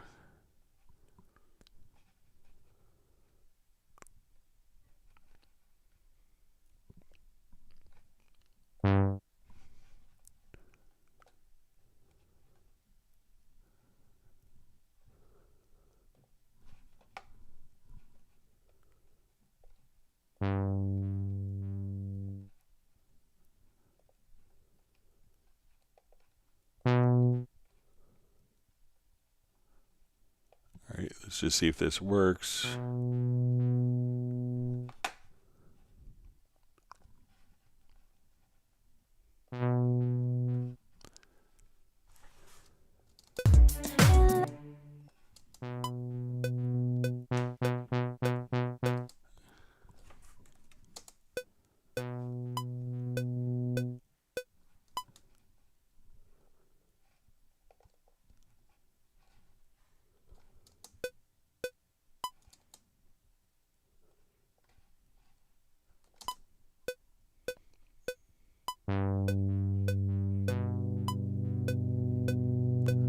All right, let me see if I can get.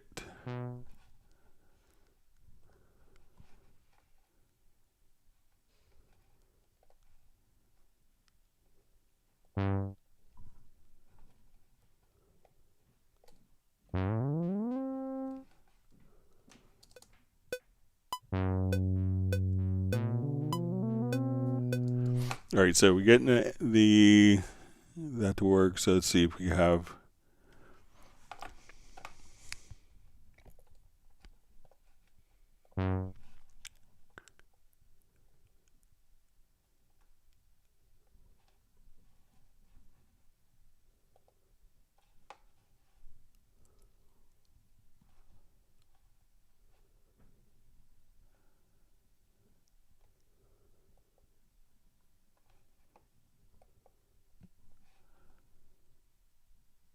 So I'm not sure if we could do the attack and release alphas.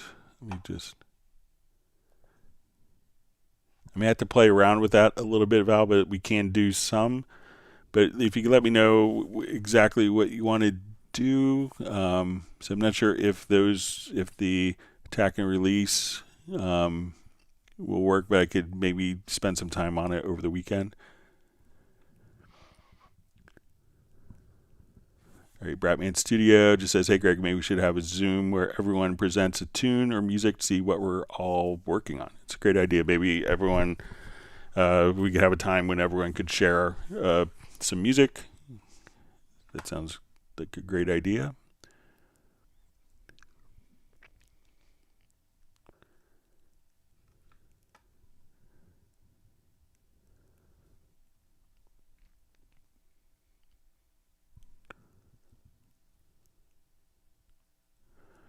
All right, Bratman Studio just says, not to get too heady so late, but are you saying I can add multiple drums on one pad in Groove Agent 5 depending on velocity? I can change from, say, snare to cowbell to crash and control that with stick press. So, yeah, definitely. So let's come over. Let's just add.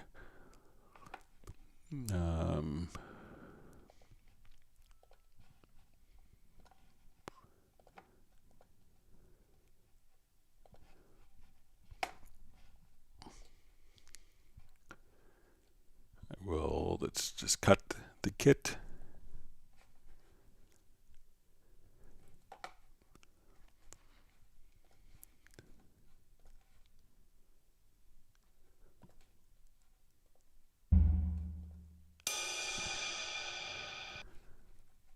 All right, so let's say we got a rim shot.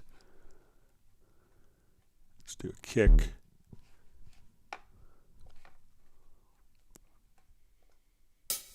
And a hi-hat. All right, so now we have all these different samples. So we go to look. Let me just.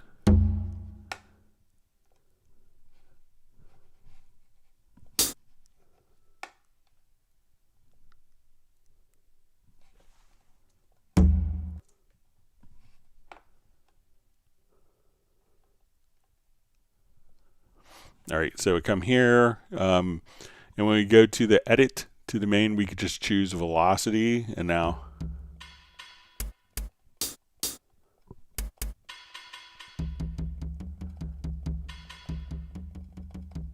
if we want to change the velocity range, we could just kind of drag along these lines, so we could make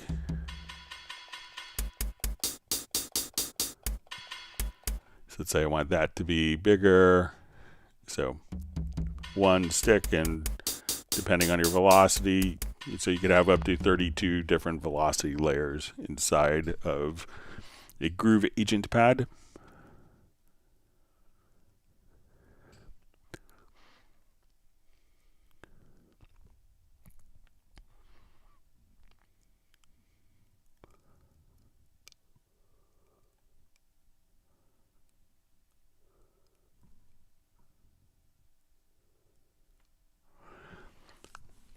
All right. So we see Phil Bartlett just says, I know it's getting late for you, Greg. Must be nearly bureau o'clock. I have many external synth modules. What's the best way to set up a controller to decrease MIDI program changes? So if you want, let's see if I could, I think just about any controller should do it. Let me just see if, I don't think it would work on, let's say, our MIDI remote, because it's going to be controlling different functions. Let's see if I don't really, but I think as long as, if you wanted to take, let's see if I could even do just even notes here, just to kind of show in principle. All right, so let's say I want to take this. Let's see if we can do an input transformer. And let's see if we could transform like MIDI notes, like pitch into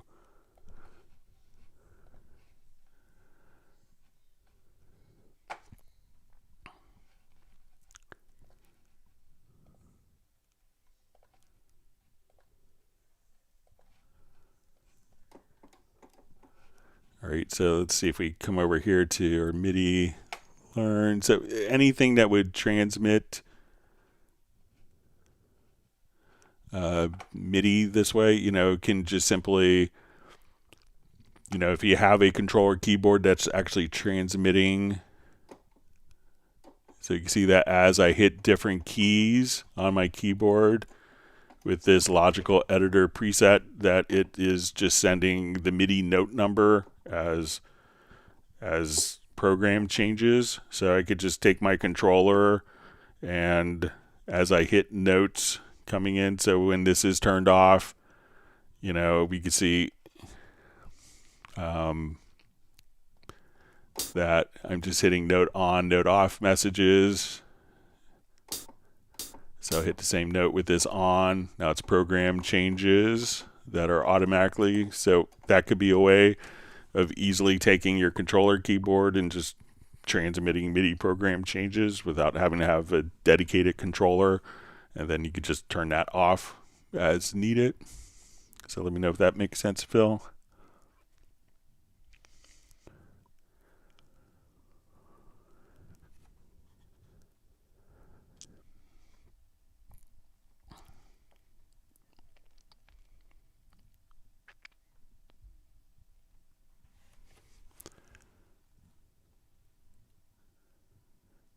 All right.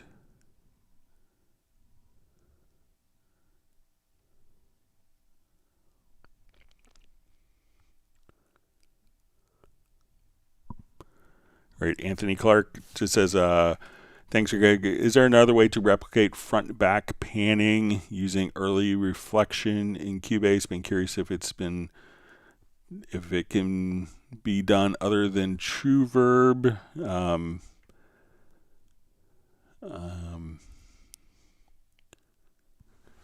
So I may not have a good example of it, but let's see if I come here. Maybe just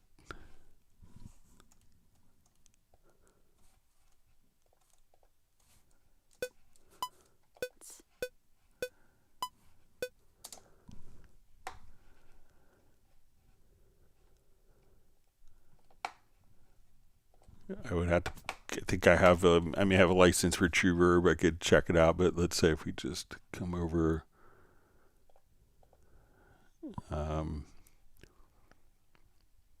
so let's try the Revelation instead. So.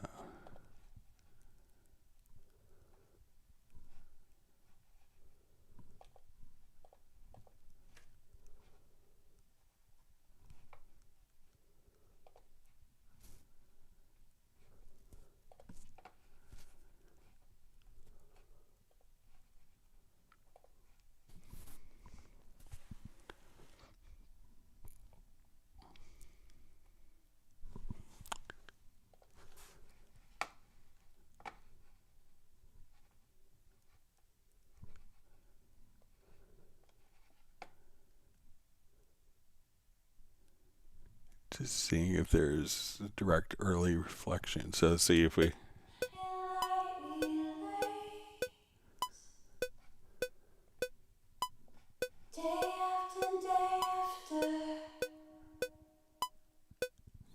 So if you use kind of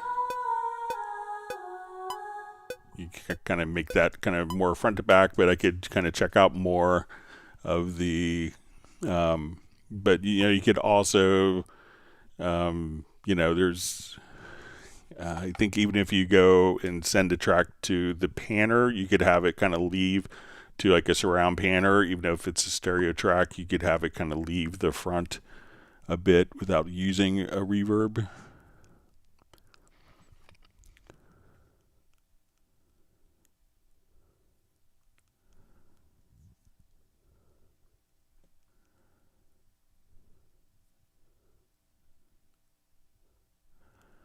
All right, so we see Phil Bartlett says that I had to listen, dim down, media bay working fine.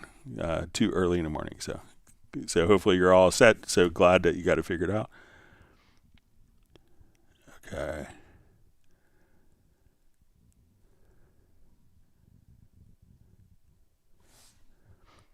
Okay, let me go to a couple questions that were mailed in. So we had a quick question about, it says, how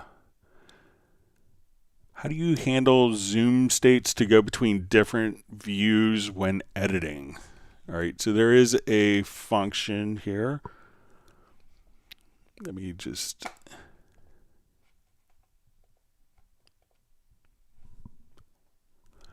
All right, so and there's two functions called zoom mem and zoom zap. So let's say we're kind of in the middle of doing kind of like an intense edit. And while here, so I'm going to assign like two different functions. This is a handy zoom trick. So I'm going to assign this button here, and we'll say to zoom mem. And then we want to also come over here, and we're going to assign a different button to zoom zap. And you could assign these to keyboard shortcuts. All right, so if we find ourselves always, like I want to edit this particular vocal, and I want it like super obnoxiously big. And I'm doing like a lot of detailed editing on it. So it looks like this. So I'm going to do zoom mem, and this will kind of capture this zoom state. So now we'll come over. All right. And now we're in a completely different zoom state. Someone's like, oh, go back to where you were. So now I could hit the zoom zap, and we're right back to where we were, without having to do any. So it's almost like a snapshot of a zoom setting. So if we're here, I could now just go back to where we were and say, oh, back to that vocal. Boom. And now, so the zoom mem will actually kind of take the particular, almost like the snapshot of the zoom settings, and zoom zap from any window will allow you to recall that particular setting. So wherever you're at, hit zoom zap, and you'll be right back to where you were. So next question. Hello, Greg. Please tell us how to send or save sysx dump data via Cubase to and from an external synth. Here, quasi MIDI, Raven, sounds, and patterns. Thank you. So one of the tricks is you just record it as normal, as a MIDI track. You may have to put it on MIDI channel any. Some sysx dumps from devices don't like to be on specific channels. So add a MIDI track. All right. And at this point, what you could do is you could try, if you have problems, put it onto channel any. And there's preferences to be aware of. So you're just going to record it like you would record normal MIDI data. Place Cubase and record, do the dump. It's going to capture it. But you'll need to go to your preferences and go to MIDI filters. And generally, sysx by default is checked. So try unchecking sysx on record and through, hit record, capture the data, and then you could save it as a MIDI file or save it as a Cubase project, and that will capture the sysx data. Haven't thought about a quasi MIDI Raven in many years. So I remember seeing a Frankfurt show in like 1994. All right. So it says, question, I often see you duplicating items to new track versions when doing edits, like with Very Audio. Can you show how to do it in a macro? Okay, so let's take a look. So let's say I have all of these events here, and I want to do, these are all different audio files, and I want to make it one audio file that is, that we can, and make it into a new track version. Okay, so I'm going to come over here and let me just, I'll do it on this track here. All right, so let's make a macro. We'll come over to our key command. And I think what we want to do is do new macro.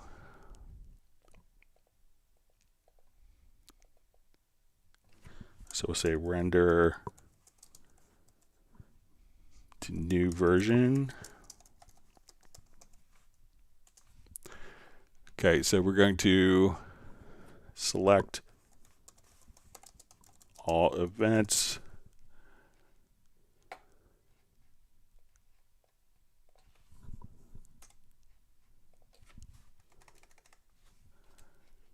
So we'll select all on tracks.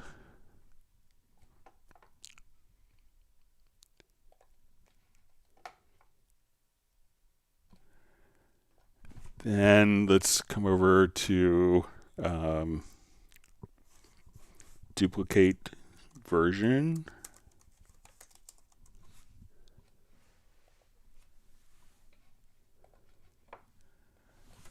And bounce selection. Let's see if this works. All right, so right now we have all these, and I want to make kind of a new file that I could leave these intact. So let's see if this works.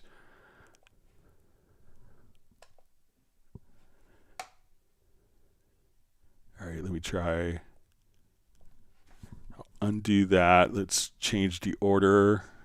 Let's duplicate first. All right, so now what we did, track versions, duplicate version, then edit, select all on tracks, and bounce selection. So now I have all these separate files here, and now when I come over to this track version, we can just have that automatically be a separate file, so I could do Very Audio editing on this and leave the originals in this track version intact. All right, so we have next question. Greetings from Ireland. I hope you're keeping well. I have questions for next Club Cubase. says, I like to A/B some of my mix choices blind. For example, after I EQ something, I like to listen to the original version versus the EQ'd version without explicitly knowing which is which. I've been randomly clicking on the plugin's bypass button a number of times while looking away from the screen to get to a random starting point, and then alternating between the two states, bypassed, not bypassed, and listening. Once I have decided which version I prefer, I look back to the screen to verify the bypass state, always hoping and praying that it's the freshly adjusted one that wins. Is there a way of using macros, for example, something simpler I might be missing to achieve this? And the important part of that I get unanswered of what I'm listening to at the outset. So there really isn't a particular function to do that. I mean, you could do mixed console snapshots. So if we're in, if we have a particular plugin, we can also just do, I don't think that there's an easy way of doing this blind, but if we go to if we have a setting, so let's say, okay, we have this plugin set up, and we come over here, we can say switch to the B setting, and then we could just kind of go back and forth between A and B, but you obviously kind of know what this is, and I don't think that there's a keyboard shortcut to trigger this. If you're doing multiple tracks, so let's say we have our EQ here, and we want to go back and forth, we can recall snapshots. So if we go, let's say, to our mix console, we could say, okay, I just want to take this selected channel where we have these different processes. So we'll select that channel, and then we could take this little camera icon, and then so I could take a snapshot there. I could take a snapshot without the EQ and the plugins. So we could take a snapshot, and then there's a recall. So I could say we could go to the mix console. So we say selected channels only. And then at this point, we could just switch between snapshot 1 and snapshot 2. So, and you could do that with different key commands to switch between different snapshots if you want. But it's not kind of an automatic blind test kind of thing. All right, so with that, we've reached our 4 hours. I want to thank everyone for all the wonderful questions. And if you've learned a new tip or trick, make sure that you hit the like button.